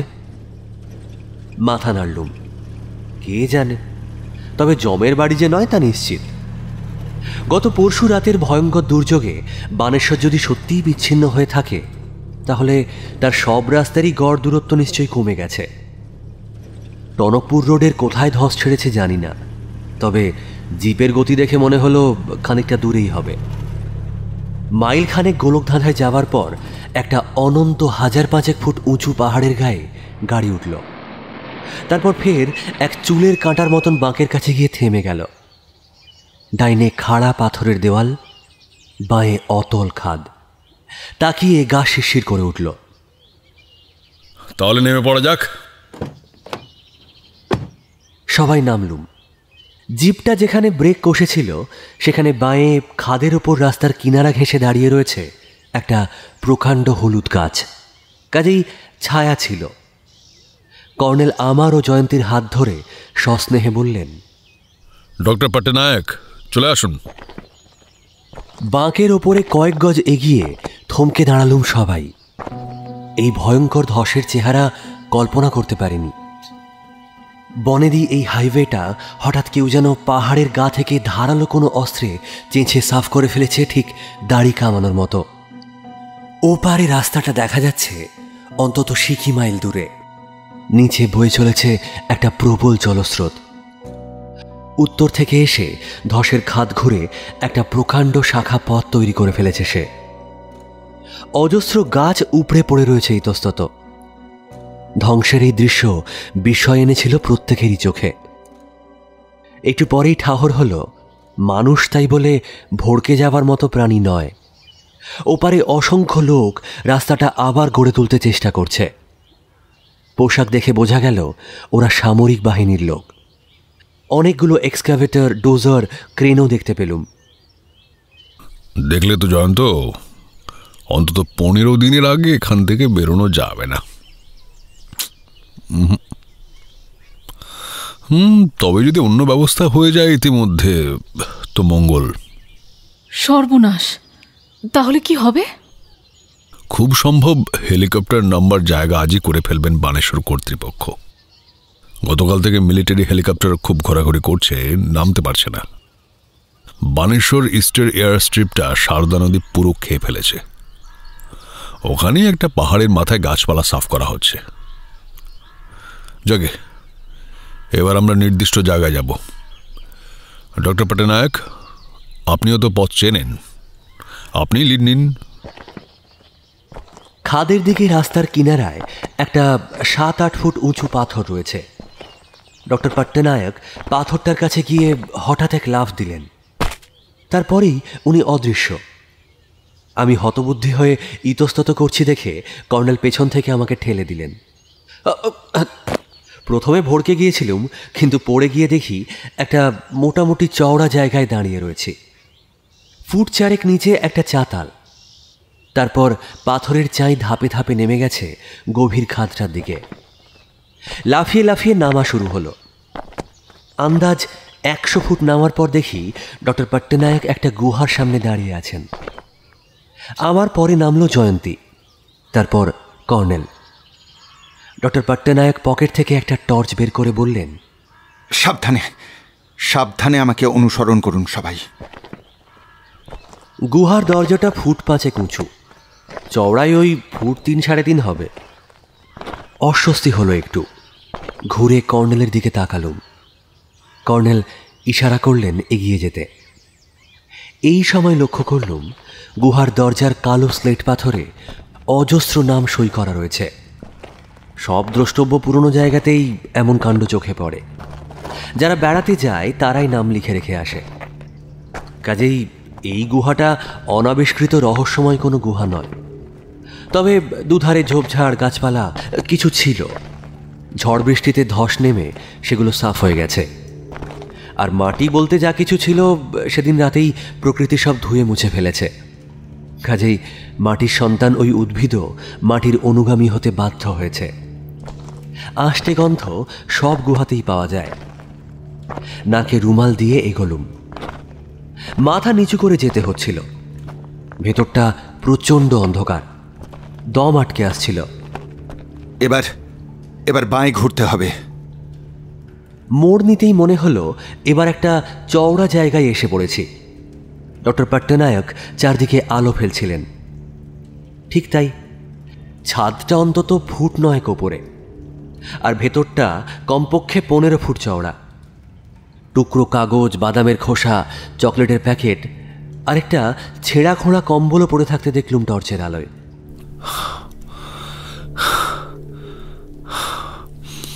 জয়ন্তী, তাহলে এবার খুঁজে দেখা যেতে পারে। ডক্টর পট্টনায়ক, আপনার টর্চটা দিন না প্লিজ। আমি জয়ন্তীর দিকে তাকিয়ে আছি তো আছি, টর্চটা ঝলসে উঠছে বারবার, আর ওর মুখ চোখে একটা তীব্রতা লক্ষ্য করছি। আর আমার ক্ষোভে অভিমানে মনে জ্বালা ধরে যাচ্ছে। আশ্চর্য, জয়ন্তী তার মানে আমাকে কত কথা লুকিয়েছে। এই গুহার ব্যাপারটা তো বলেনি আমাকে, বলেছে ওই ধুরন্ধর বৃদ্ধকে। ঠিক আছে, এত যখন গোপনীয়তা আমার সঙ্গে, তখন আর ভাব করে কাজ নেই। কি জয়ন্ত, খুব বোকা বানিয়ে ফেলেছি কি? প্লিজ ডার্লিং, একটু ধৈর্য ধরো, দেখতে পাবে। জয়ন্তী হাঁটু দুমড়ে কাগজের টুকরোগুলো কুড়োচ্ছিল।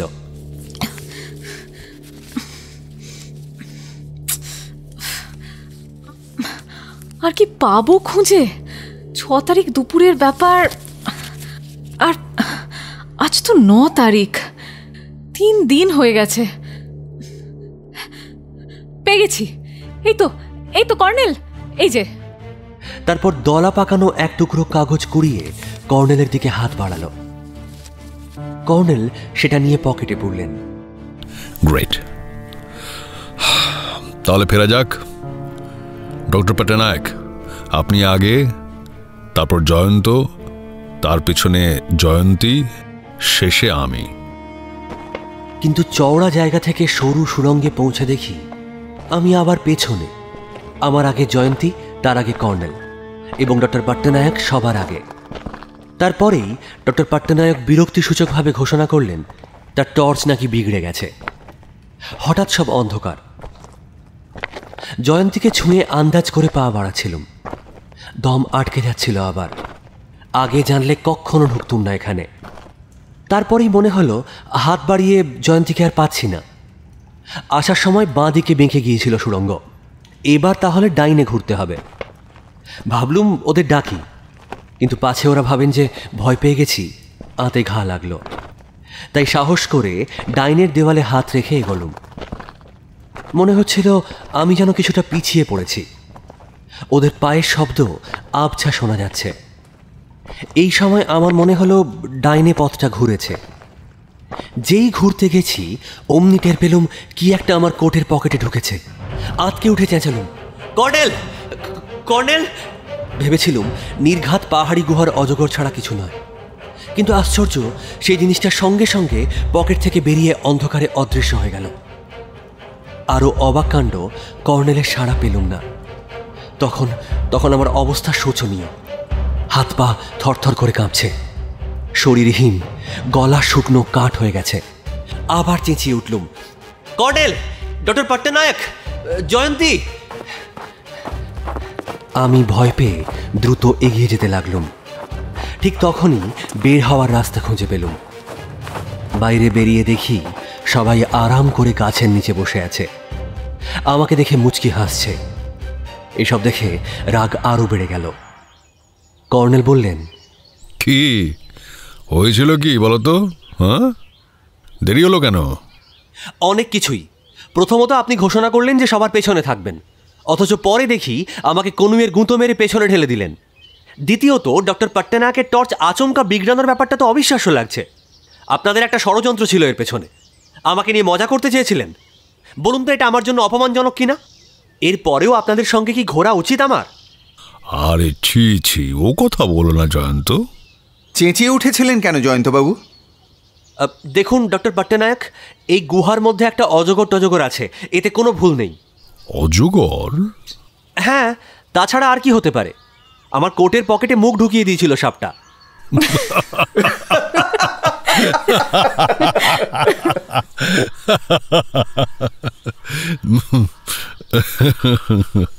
তোমার ভুল হচ্ছে না তো জয়ন্ত? ওটা কি সাপ ঢুকেছিল নাকি কারো হাত? জবাব দিলুম না, কিন্তু কথাটা শুনেই আঁতকে উঠলুম। হৃৎপিণ্ডে এক ঝলক রক্ত উপচে উঠল। কর্নেল আবার বললেন, সাপ হোক আর হাতি হোক, ওটা যে খুবই নিরীহ বস্তু তাতে আমাদের সন্দেহ নেই। ধরমবীর, স্টার্ট দাও, তাড়াতাড়ি ফেরা দরকার। আর ডক্টর পটনায়ক, তাহলে আমাদের অনুমান হুবহু সত্য বলে প্রমাণিত হলো, তাই না?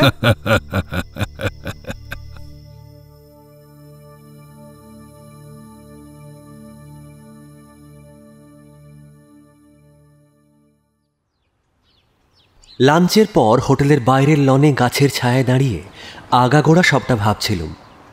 ভাবতে ভাবতে টের পেলুম আসল ব্যাপারটা কি ঘটেছে। গুহায় কর্নেলের পেছনে থাকার কথা চেঁচিয়ে বলে দেওয়া এবং আমাকে পেছনে ঠেলে দেওয়ার কারণ কর্নেল জানতেন কেউ ওই কাগজটা হাতাতে চেষ্টা করবে। অর্থাৎ গুহার মধ্যে আগে থেকে কেউ লুকিয়েছিল কোথাও, এটা কর্নেল জানতেন। কিন্তু তাকে হাতে নাতে কেন ধরলেন না? যেন মজাটা আমার সঙ্গে নয়, তার সঙ্গেই করলেন।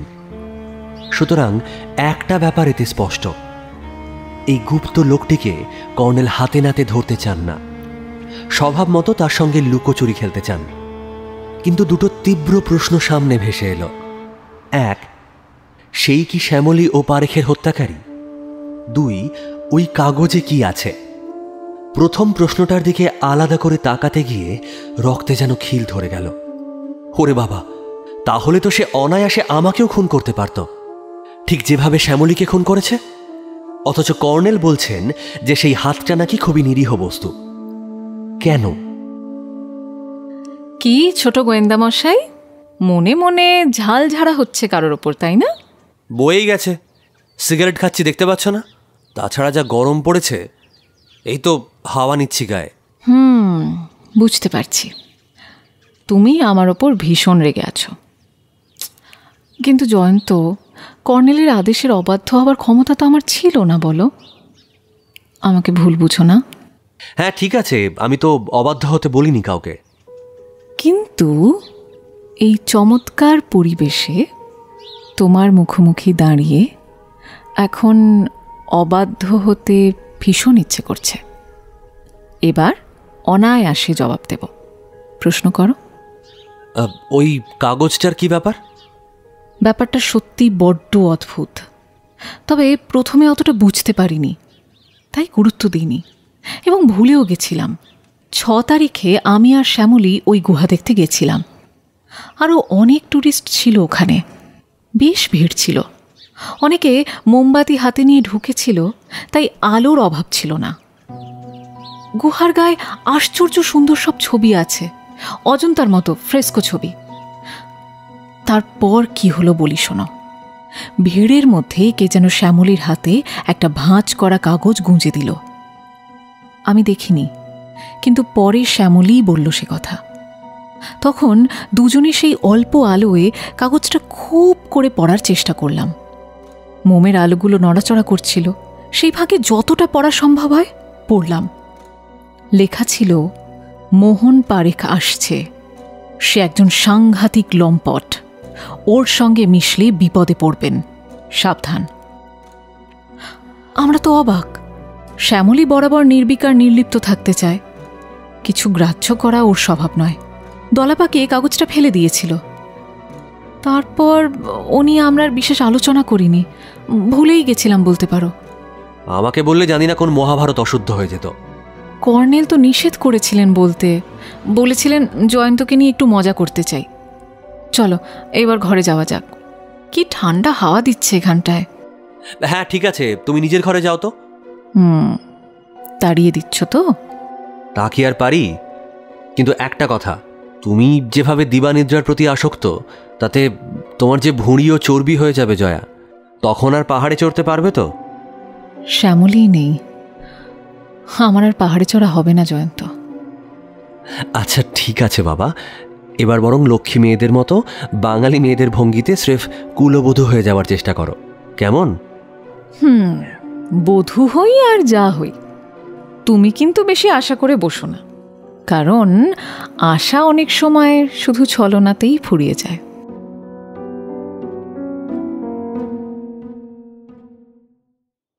কর্নেলের আর পাত্তা নেই সে বেলার মতো।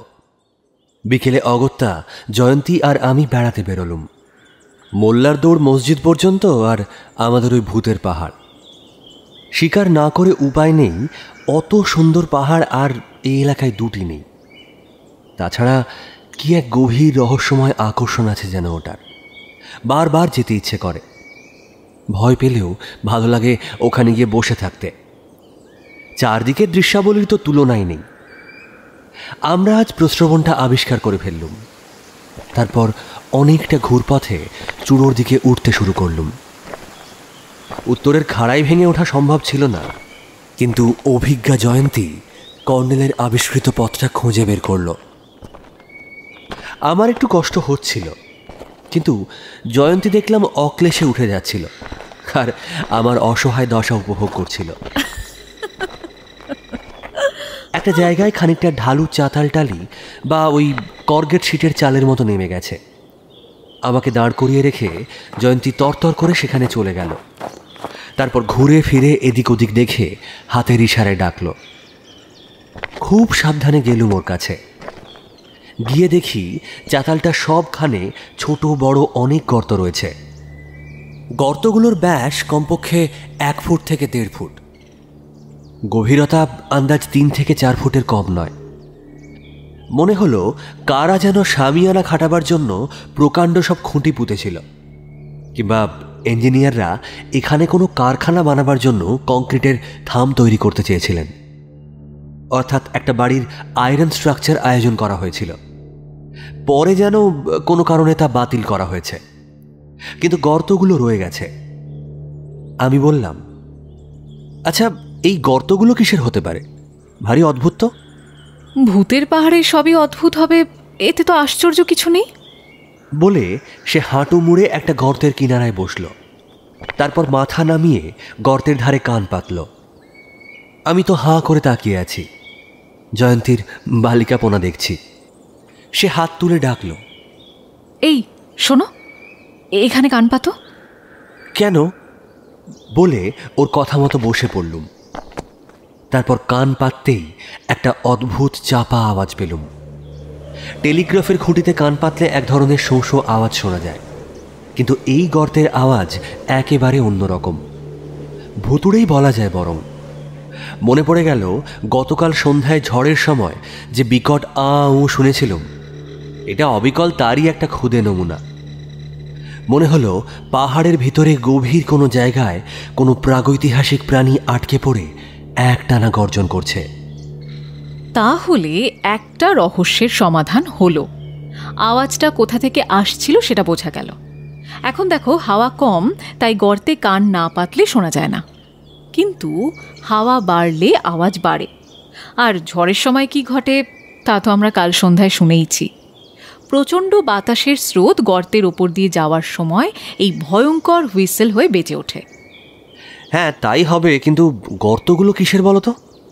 আরে এই পাথরগুলো তো আসলে ভীষণ নরম, বেলে পাথর আছে এক ধরনের, সহজেই গুঁড়ো হয়ে যায়।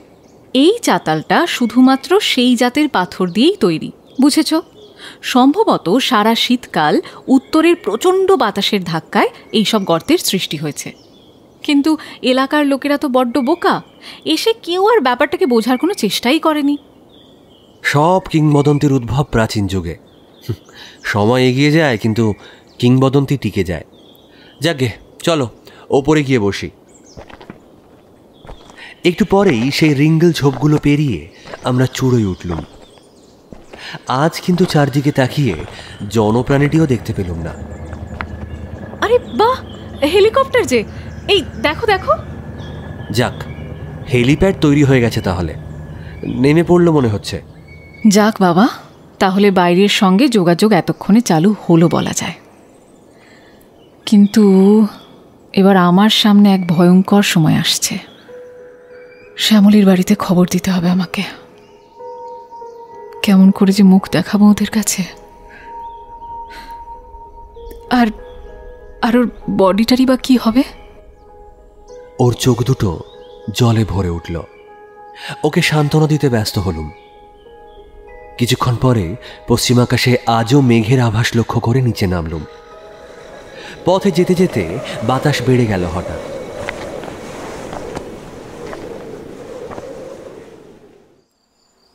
হোটেলে পৌঁছে দেখি কর্নেল ব্যস্তভাবে আমাদের জন্য অপেক্ষা করছেন। আমাদের দেখে বললেন, এখন ঘরে নয়, আমরা শ্রীমতী মালহোত্রার বাড়িতে যাব। আর সবাই চলে গিয়েছেন, আমি তোমাদের নিয়ে যাব বলে দাঁড়িয়ে আছি, চলো। তিনজনে যখন পথে নামলুম তখন আকাশের অবস্থা ভয়াবহ। ঘড়িতে সময় সবে 6:20।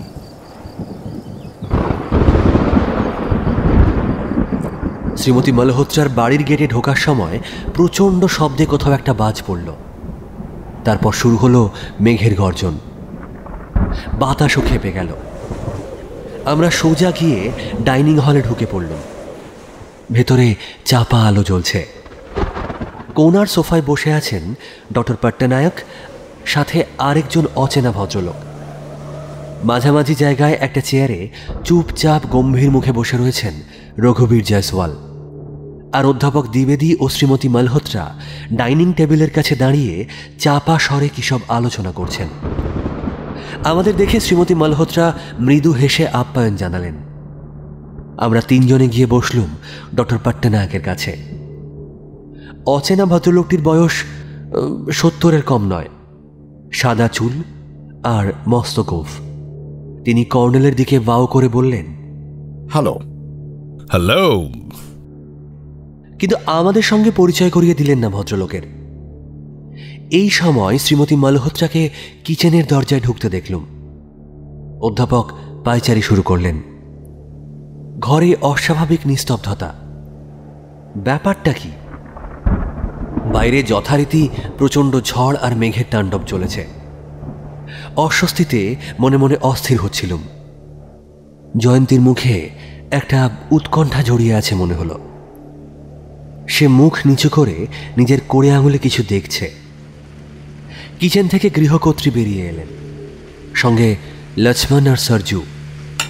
ওদের হাতে ট্রে। নিঃশব্দে প্রত্যেকের ট্রে থেকে কাপ তুলে নিলেন। সরজু চমৎকার কফি করে। যতক্ষণ কফি খাওয়া হলো কেউ কোনো কথা বললেন না। এই সময়ই সদর দরজায় কে যেন ধাক্কা দিচ্ছে মনে হলো। লক্ষ্মণ এগিয়ে যাচ্ছিল। শ্রীমতী মালহোত্রা কড়া স্বরে বলে উঠলেন, লক্ষ্মণ, বারবার বলেছি না রাত্রিবেলা ওভাবে কখনো ঝোঁকের মাথায় দরজা খুলবে না। চলে এসো। কেউ একজন এলো মনে হলো না? ও কেউ না, এমনি আওয়াজ, ও কিছু না। ডক্টর পট্টনায়ক বললেন, এমনি আওয়াজ? বলেন কি মিসেস মালহোত্রা? হ্যাঁ, বিশ্বাস না হলে দরজা খুলে দেখতে পারেন আপনারা।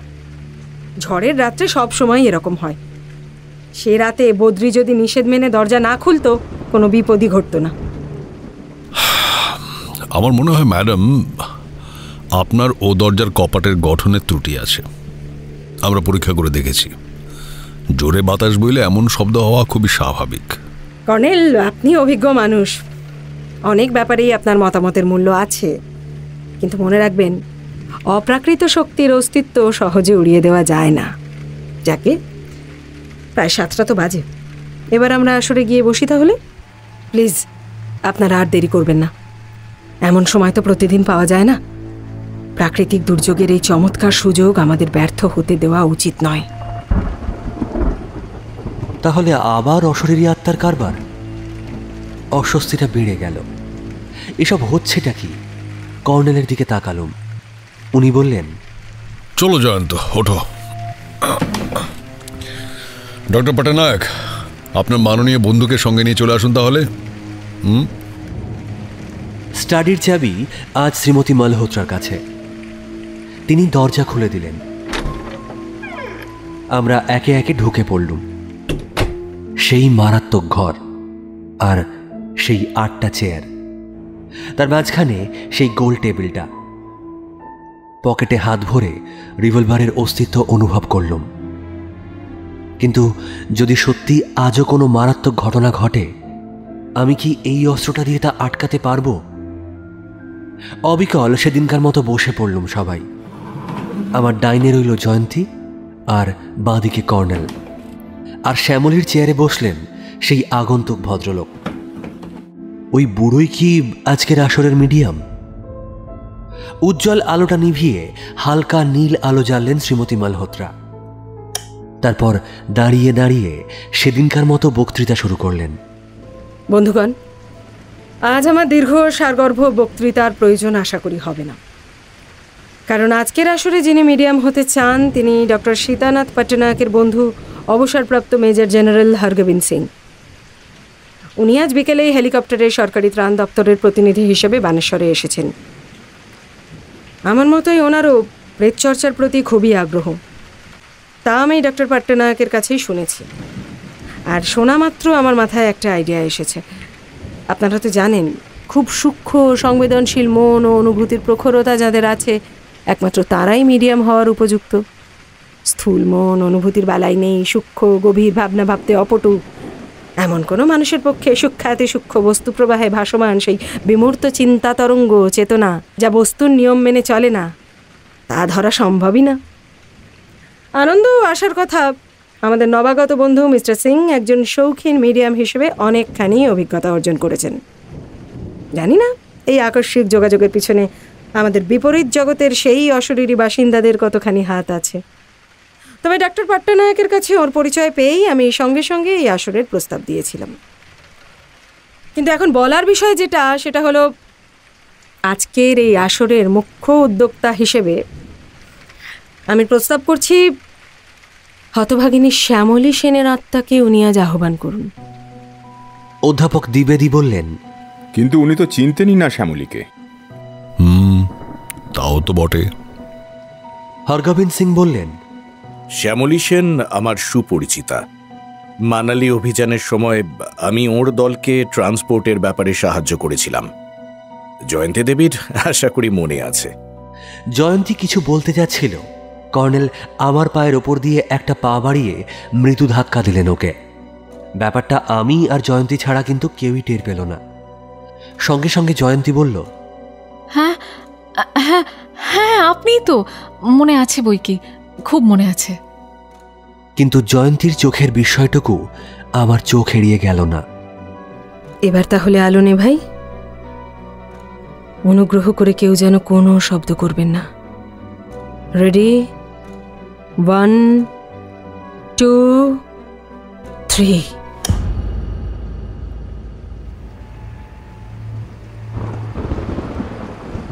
ঘন অন্ধকারে চুপচাপ বসে আছি তো আছি, কোনো শব্দ নেই ঘরে, কিন্তু বাইরে ঝড় ও মেঘের হাঁকডাক সমানে চলছে।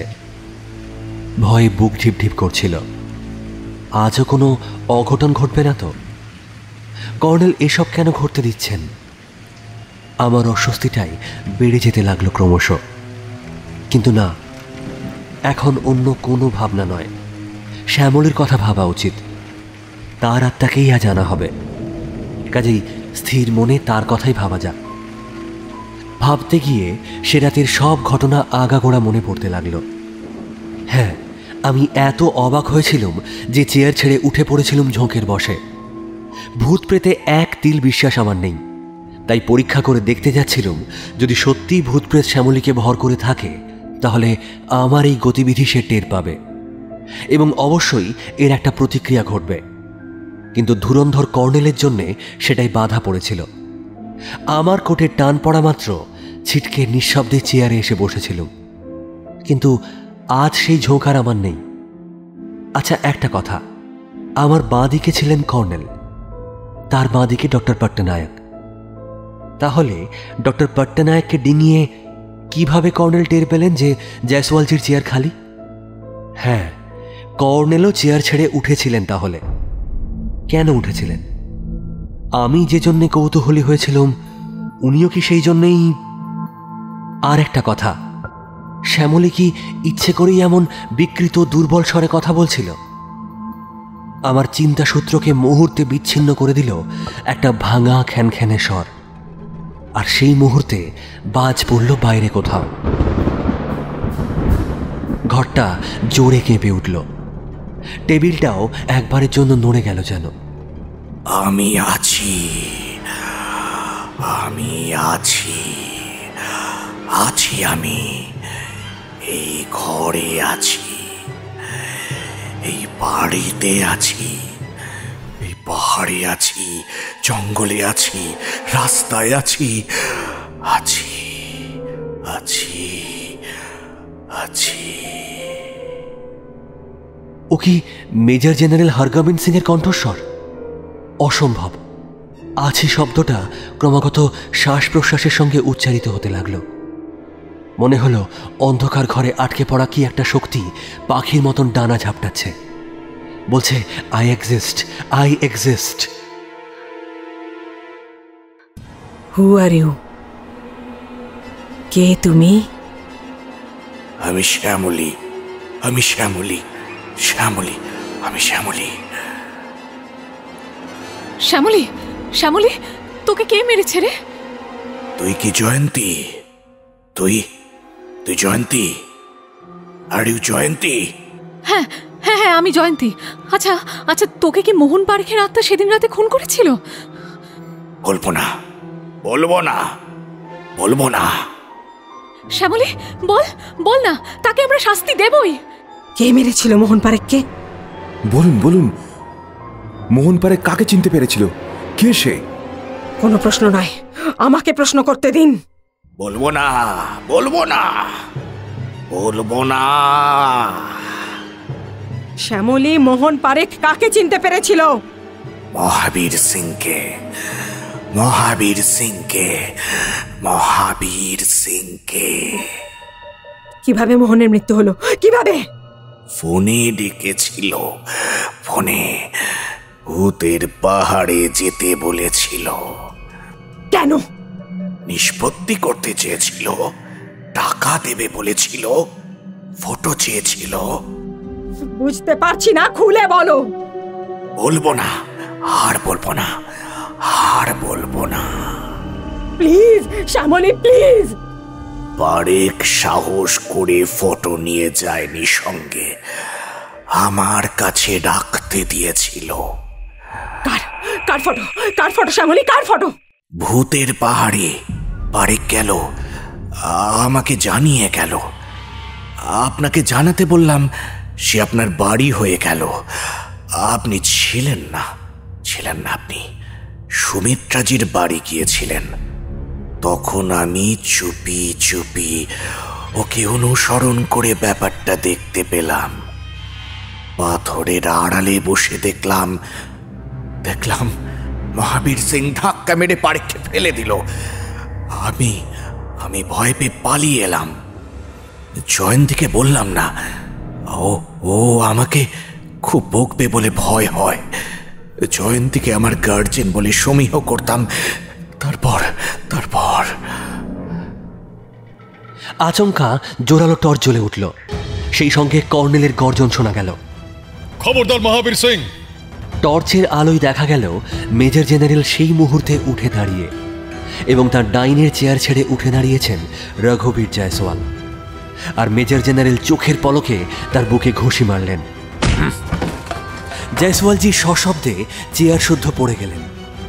অমনি উজ্জ্বল আলো জ্বলে উঠল ঘরে।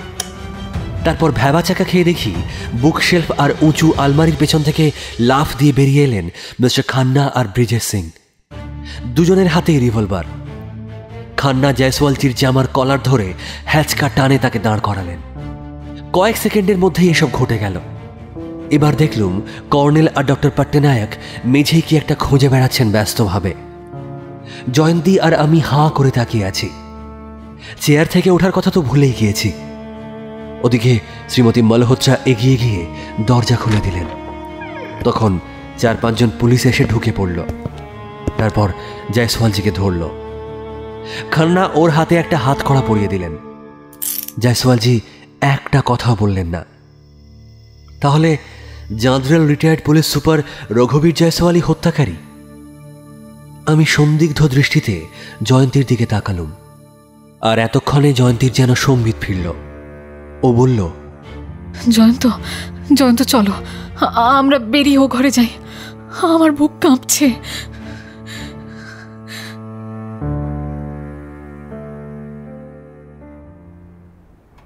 দুজনে বেরিয়ে ডাইনিং হলের কোণার সোফাতে গিয়ে বসে পড়লুম। কি বলবো পরস্পর ভেবে পাচ্ছিলাম না। আমি চুপচাপ সিগারেট টানতে লাগলুম। জয়ন্তী একবার অস্ফুট স্বরে বলল, আমার ভীষণ মাথা ধরেছে, ভীষণ মাথা ধরেছে।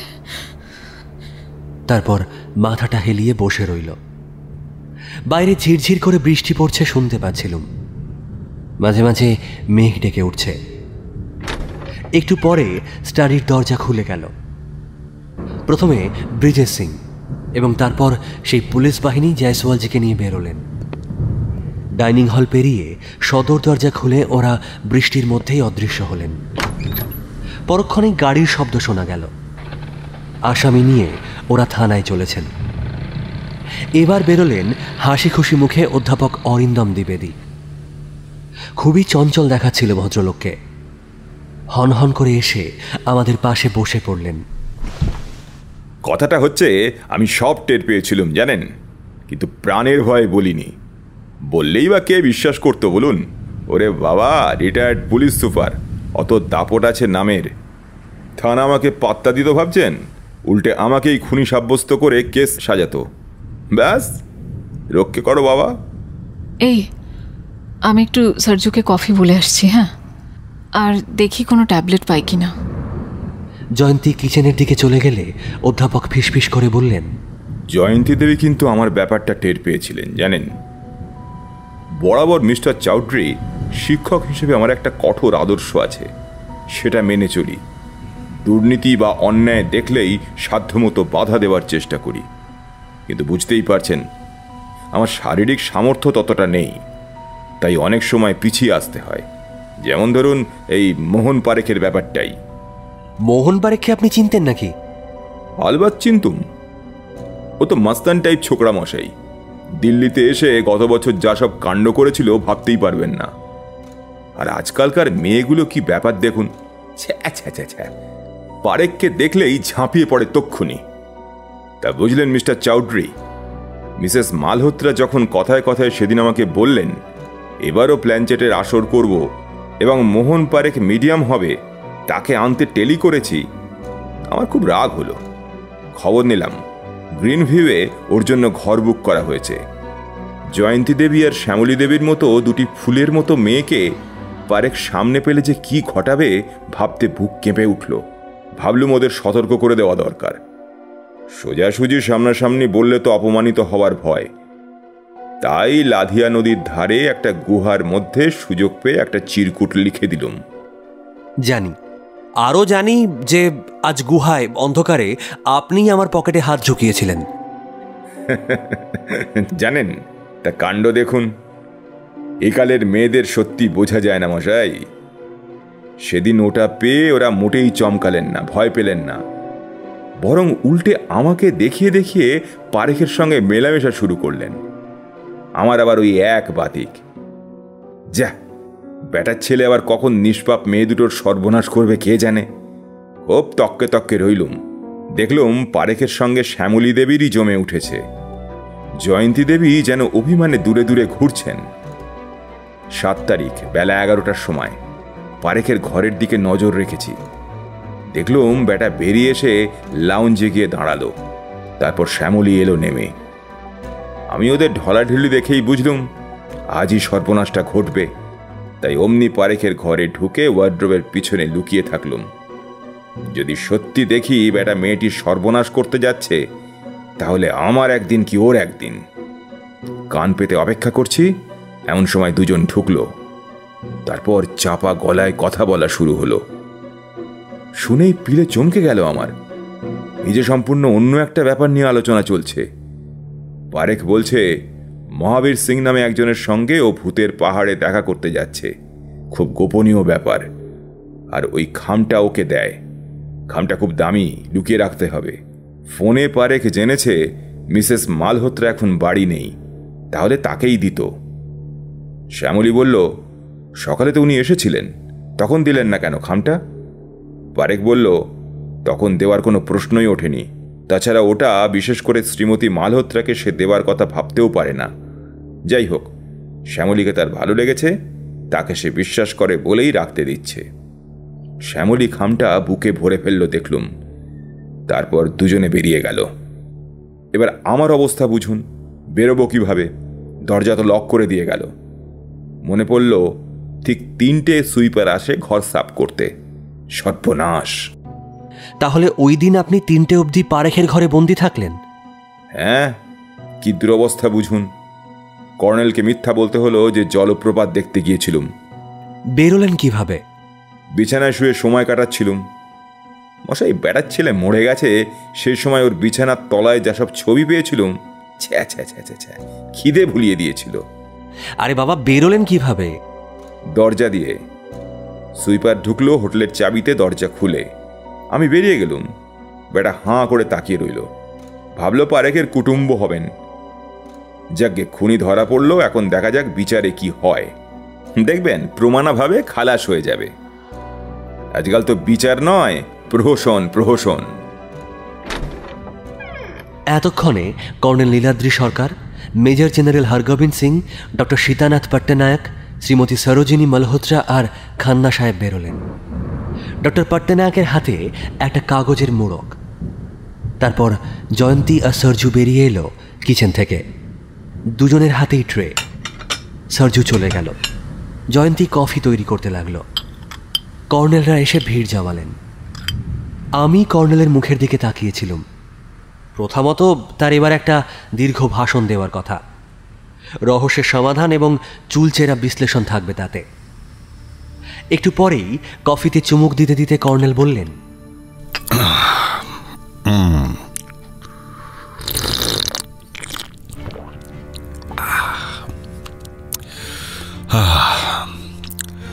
জয়ন্ত উসখুস করছে। ওর দু চোখে কৌতূহল ক্রমশ তীব্র হচ্ছে। কিন্তু দুঃখের বিষয়, এই হত্যাকাণ্ডে বিশেষ কোনো রহস্য নেই। মানে এত প্রাঞ্জল ব্যাপার আমার অভিজ্ঞতা এই প্রথম।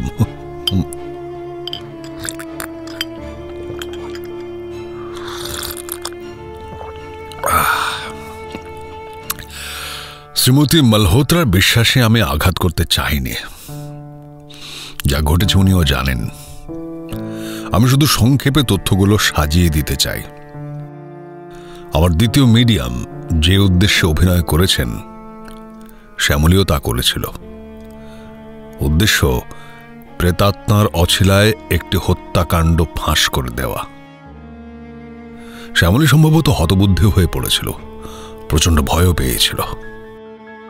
এই বিদেশে তারা দুটি মাত্র মেয়ে, চারপাশে অনাত্মীয় সদ্য চেনা মানুষ। আজকাল পুলিশও লোকের বিশ্বাস নেই, তাই তার পক্ষে বিভ্রান্তি খুবই স্বাভাবিক। অবশ্য জয়ন্তীকে সে বলতে পারত, বলেনি। পাছে জয়ন্তীর যা অতি সাহসী চালচলন এবং বেপরোয়া মনোভাব, সে হইচই বাঁধিয়ে বসে এবং পরিণামে মহাবীরের হাতে তারা বিপদগ্রস্ত হয়। আবার শ্রীমতী মালহোত্রাকেও সে বলেনি, সেও একই কারণে সম্ভবত।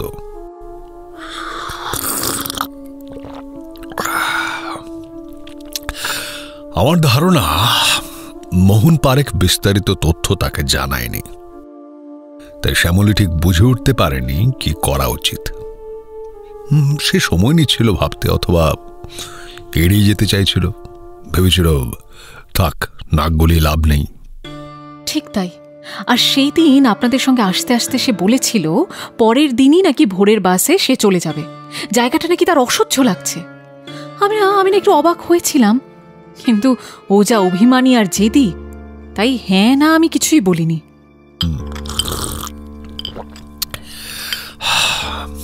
ঘটনাচক্রে শ্রীমতী মালহোত্রার প্ল্যানচেটের আসরে সে উপস্থিত থাকার সুযোগ পেল। তখন সুযোগটা কাজে লাগাতে চাইল। ভাবল প্রেতের ঘাড়েই দায়টা চাপাবে। অতি স্বাভাবিক শোনাবে হত্যাকাণ্ডের খবর। হ্যাঁ, সে যদি নিপুণ অভিনয় করতে পারে, হত্যাকারীও ভয় পেয়ে ভাববে যে প্রেতেরই কীর্তি। এই সবই অনভিজ্ঞ শ্যামলীর বালিকা সুলভ আচরণের পরিচয়। সে ভাবল এমনিভাবে বিবেক দংশনের হাত থেকে নিষ্কৃতি পাবে, আবার মাথাও বাঁচাতে পারবে। কি বলেন ডক্টর পটনায়ক? আপনার হাইপোথিসিস যুক্তিসিদ্ধ কর্নেল।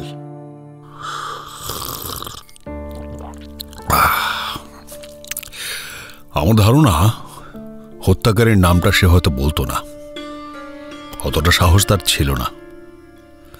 সে বারবার বলবো না বলছিল, মনে পড়ছে।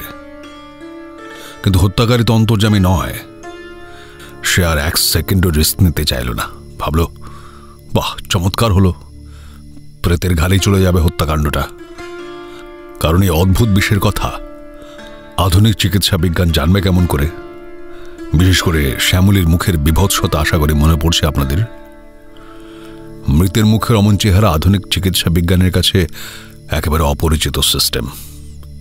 কাজে ডাক্তাররা হাল ছেড়ে বলবেন মৃত্যুর কারণ দুর্জ্ঞেয়। তার মানে প্রেতের হত্যাকাণ্ড বলে বিশ্বাস করানো তখন বেশ সহজ হয়ে উঠবে। দেখুন না, অজ্ঞাত কিছু ইনজেক্ট করা হয়েছে বুঝতে পেরেছিলাম, অথচ সেই চিহ্ন খুঁজতে স্বভাবতই আমরা দেহের অন্যান্য অংশ খুঁজেছি, মাথা খুঁজিনি। যখন কর্নেল বললেন প্যাথোজেনের প্রথম পর্যায়ের কলোনি কোথায় রয়েছে, তখন মাথায় সূক্ষ্ম দাগ চোখে পড়ল, কারণ মাথাতেই সেই কলোনির খোঁজ পেয়ে গিয়েছিলাম। এই মহাবীর সিং ওরফে জাল পুলিশ সুপার রঘুবীর জয়সওয়াল হল উদয়চাঁদ ঝুনঝুনওয়ালা, যে ছিল হরিহর প্রসাদ মালহোত্রার ব্যবসায়ের পার্টনার। সে একসময় দক্ষিণ আমেরিকায় ছিল। ওর আদি কীর্তির কথা কাস্টমস, সিবিআই আর বম্বে পুলিশে নথিভুক্ত হয়ে আছে।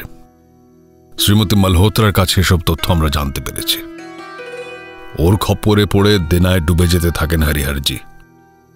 তখন ওরই পরামর্শে নির্বোধের মতো বিস্তর বেআইনি পথে টাকা রোজগারের চেষ্টা করেন। এর ফল হলো আরো গুরুতর। উল্টে মহাবীর সিং তাকে ব্ল্যাকমেল শুরু করল। তখন হরিহরজি একদিন ঝোঁকের মাথায় আত্মহত্যা করলেন। জিপ শুদ্ধ ঝাঁপ দিলেন দিল্লি থেকে নৈনিতাল আসার পথে একটা পাহাড়ি খাদে। এবার এখানে একটা কথা উল্লেখ করা দরকার। সরোজিনী দেবী উচ্চশিক্ষিতা মহিলা, নৈনিতাল গার্লস কলেজের অধ্যক্ষা, কিন্তু স্বামীর সঙ্গে বরাবর তার বনিবনা ছিল না। স্বামীর কারবার এবং চালচলন মোটেও পছন্দ করতেন না। তিনি থাকেন নৈনিতালে, হরিহরজি দিল্লিতে। তিনি ভুলেও আনকালচার্ড স্বামীর কাছে যেতেন না। হ্যাঁ, স্বামী আসতেন কদাচিৎ, তাই স্বামীর পার্টনারটিকে তিনি জানতেন না, চিনতেনও না। এমনকি স্বামীর ব্যবসায় এত সব গুরুতর কাণ্ডেরও খবর রাখতেন না। যাকে এবার আসি মোহন পারেখের প্রসঙ্গে। মোহন হরিহরজির বাল্যবন্ধুর ছেলে। আজীবন মালহোত্রা পরিবারে তার যাতায়াত ছিল। নিঃসন্তান স্বামী ও স্ত্রী দুজনের কাছেই সে স্নেহাস্পদ হয়ে উঠেছিল। বম্বেতে ভাগ্যান্বেষণে গেলে মোহনকে বরাবর হরিহরজি টাকা পাঠাতেন। সরোজিনীও কখনো কখনো পাঠাতেন। হরিহরজি যখন ক্রমাগত উদয়চাঁদ বা মহাবীরের হাতে শোষিত হচ্ছেন, তখন স্ত্রীকে ভয়ে বা সংকোচে সব জানাতে না পেরে পুত্রাধিক প্রিয় মোহন পারেখকে এক দীর্ঘ চিঠিতে তা জানিয়ে দিলেন এবং আত্মহত্যার সংকল্পটাও গোপন রাখলেন না। সে চিঠি আমরা পেয়েছি সরোজিনী দেবীর কাছে। যাই হোক, চিঠি পেয়ে তক্ষুনি প্লেনে দিল্লি এলো মোহন। এসে শুনল হরিহরজি নৈনিতাল রওনা হয়ে গেছেন। ঊর্ধ্বশ্বাসে মোহনও রওনা হলো। তখন দেরি হয়ে গেছে। পথের জীব দুর্ঘটনা দেখতে পেল সে। নৈনিতাল পৌঁছে সরোজিনীকে সব জানালো। তারপর বলল পিতাজির এই অসহায় মৃত্যুর প্রতিশোধ সে নেবেই। কিন্তু তখন কোথায় সে উদয়চাঁদ ঝুনঝুনওয়ালা? দিল্লি থেকে বেমালুম গায়েব হয়ে গেছে। অবশেষে মোহন শরণাপন্ন হল বম্বের এক প্রাইভেট ডিটেকটিভ এজেন্সির। দিনে দিনে এজেন্সি তাকে উদয়চাঁদের তথ্য জানাল। তখন সে দিল্লিতেই জয়পুরের retired police super Raghubir Jaiswal সেজে বাস করছে। কিন্তু তার আদি অকৃত্রিম নাম মহাবীর সিং।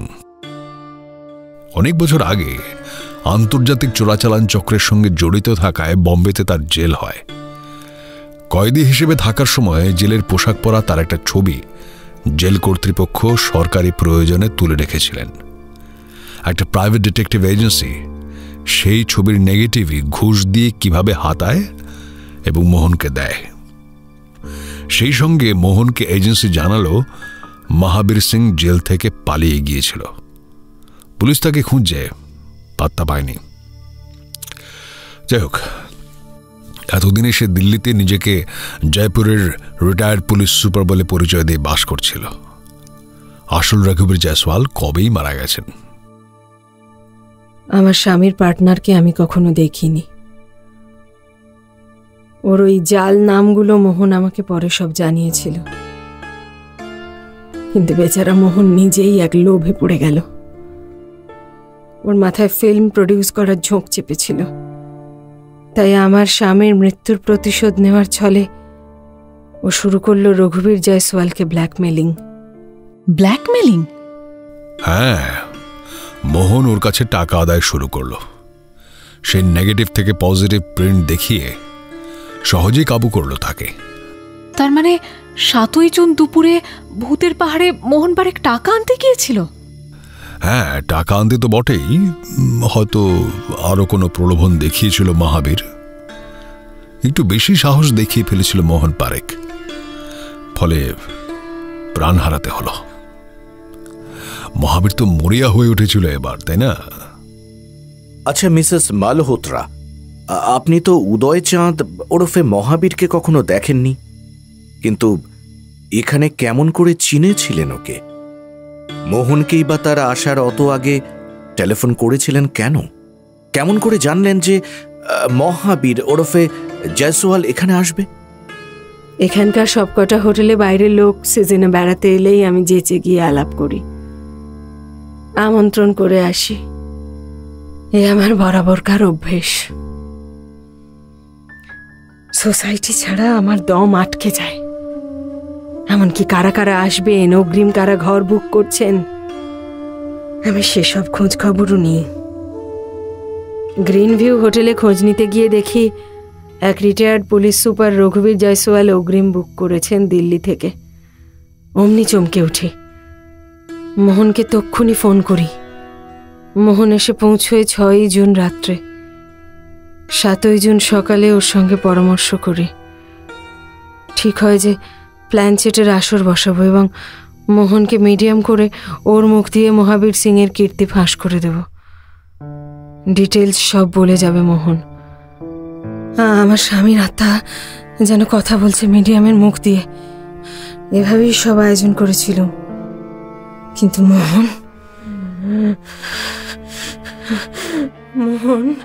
বেচারা মোহন বেটা আমার। বলতে বলতে হঠাৎ কেমন যেন অস্বাভাবিক হয়ে গেল শ্রীমতী মালহোত্রা দৃষ্টি। নাসারন্ধ্র কাঁপতে লাগলো। তারপর দু হাতে মুখ ঢেকে ফেললেন। তারপরেই উঠে দাঁড়ালেন, বিকৃত গলায় চেঁচিয়ে উঠলেন, আমি আর কলজে উপড়ে খাবো, আর চোখ দুটো গেলে দেব, আর দাড়ি মুড়ি টেনে বের করে ফেলবো। জয়ন্তী ওকে ধরতে যাচ্ছিল, তার আগেই উনি আমাকে সোফা শুদ্ধ উল্টে ফেলে দিলেন। তারপর ঘরময় ছুটোছুটি শুরু করলেন। দমাদম সব ভাঙচুর করতে থাকলেন। কয়েকটি সেকেন্ডে এই উপদ্রব ঘটে গেল। তখন লক্ষ্মণা সরজু দৌড়ে এসে ওকে ধরল। অধ্যাপক মেজর জেনারেল আর আমিও গিয়ে যোগ দিলাম। শ্রীমতী মালহোত্রা অজ্ঞান হয়ে পড়ে গেলেন। সরজু ফুঁপিয়ে কেঁদে উঠল।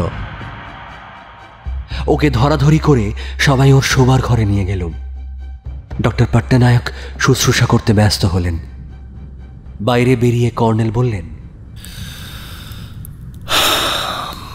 মানুষের জীবনে এমন কত ট্র্যাজেডি যে ঘটে।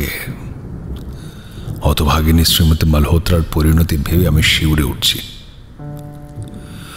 আমি ডাক্তার নই জয়ন্ত, কিন্তু অভিজ্ঞতার বিচারে টের পেয়ে গেছি ভদ্রমহিলা বাকি জীবন এভাবেই বেঁচে থাকবেন।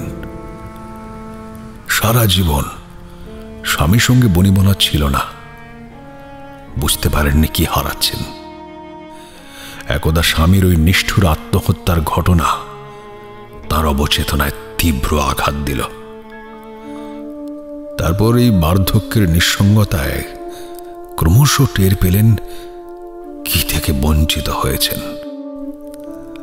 তখন ধীরে ধীরে দীর্ঘ সঞ্চিত অতৃপ্তি, আত্মগ্লানি, অনুশোচনা আর ক্রোধ একসঙ্গে বিষাক্ত স্ফোটকের সৃষ্টি করল অবচেতনায়। আমরা যা দেখেছি তা তারই কিছু প্রকাশ মাত্র, কিন্তু না, এর জন্য উনি নিজেও হয়তো দায়ী নন। কিছুটা দায়ী মহাবীর সিংহ বটে, আর কিছুটা দায়ী অন্য একজন। তাকে আমি এক অলৌকিক শক্তি বলবো। এই প্রচ্ছন্ন গভীরতর নেপথ্যচারী শক্তি যেন মানুষের প্রকৃত গতিবিধি নিয়ন্ত্রণ করছে আবহমান কাল। তার হাত থেকে মানুষের মুক্তি নেই। হ্যাঁ জয়ন্ত, কিছু অলৌকিক আছেই আড়ালে।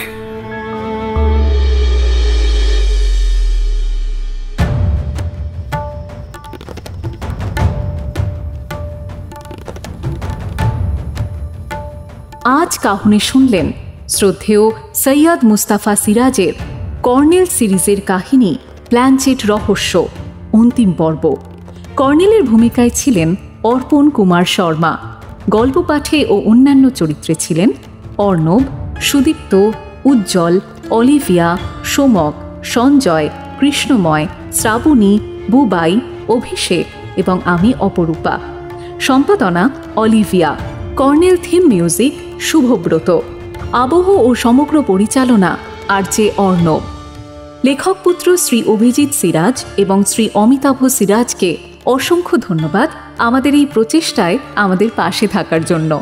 গল্পটা কেমন লাগলো অবশ্যই কমেন্টে জানাবেন কিন্তু। আর যদি আপনাদের ভালো লেগে থাকে তাহলে গল্পতে একটা লাইক এবং কাহনে একটা সাবস্ক্রাইব করে আমাদের সাপোর্ট করবেন কাইন্ডলি।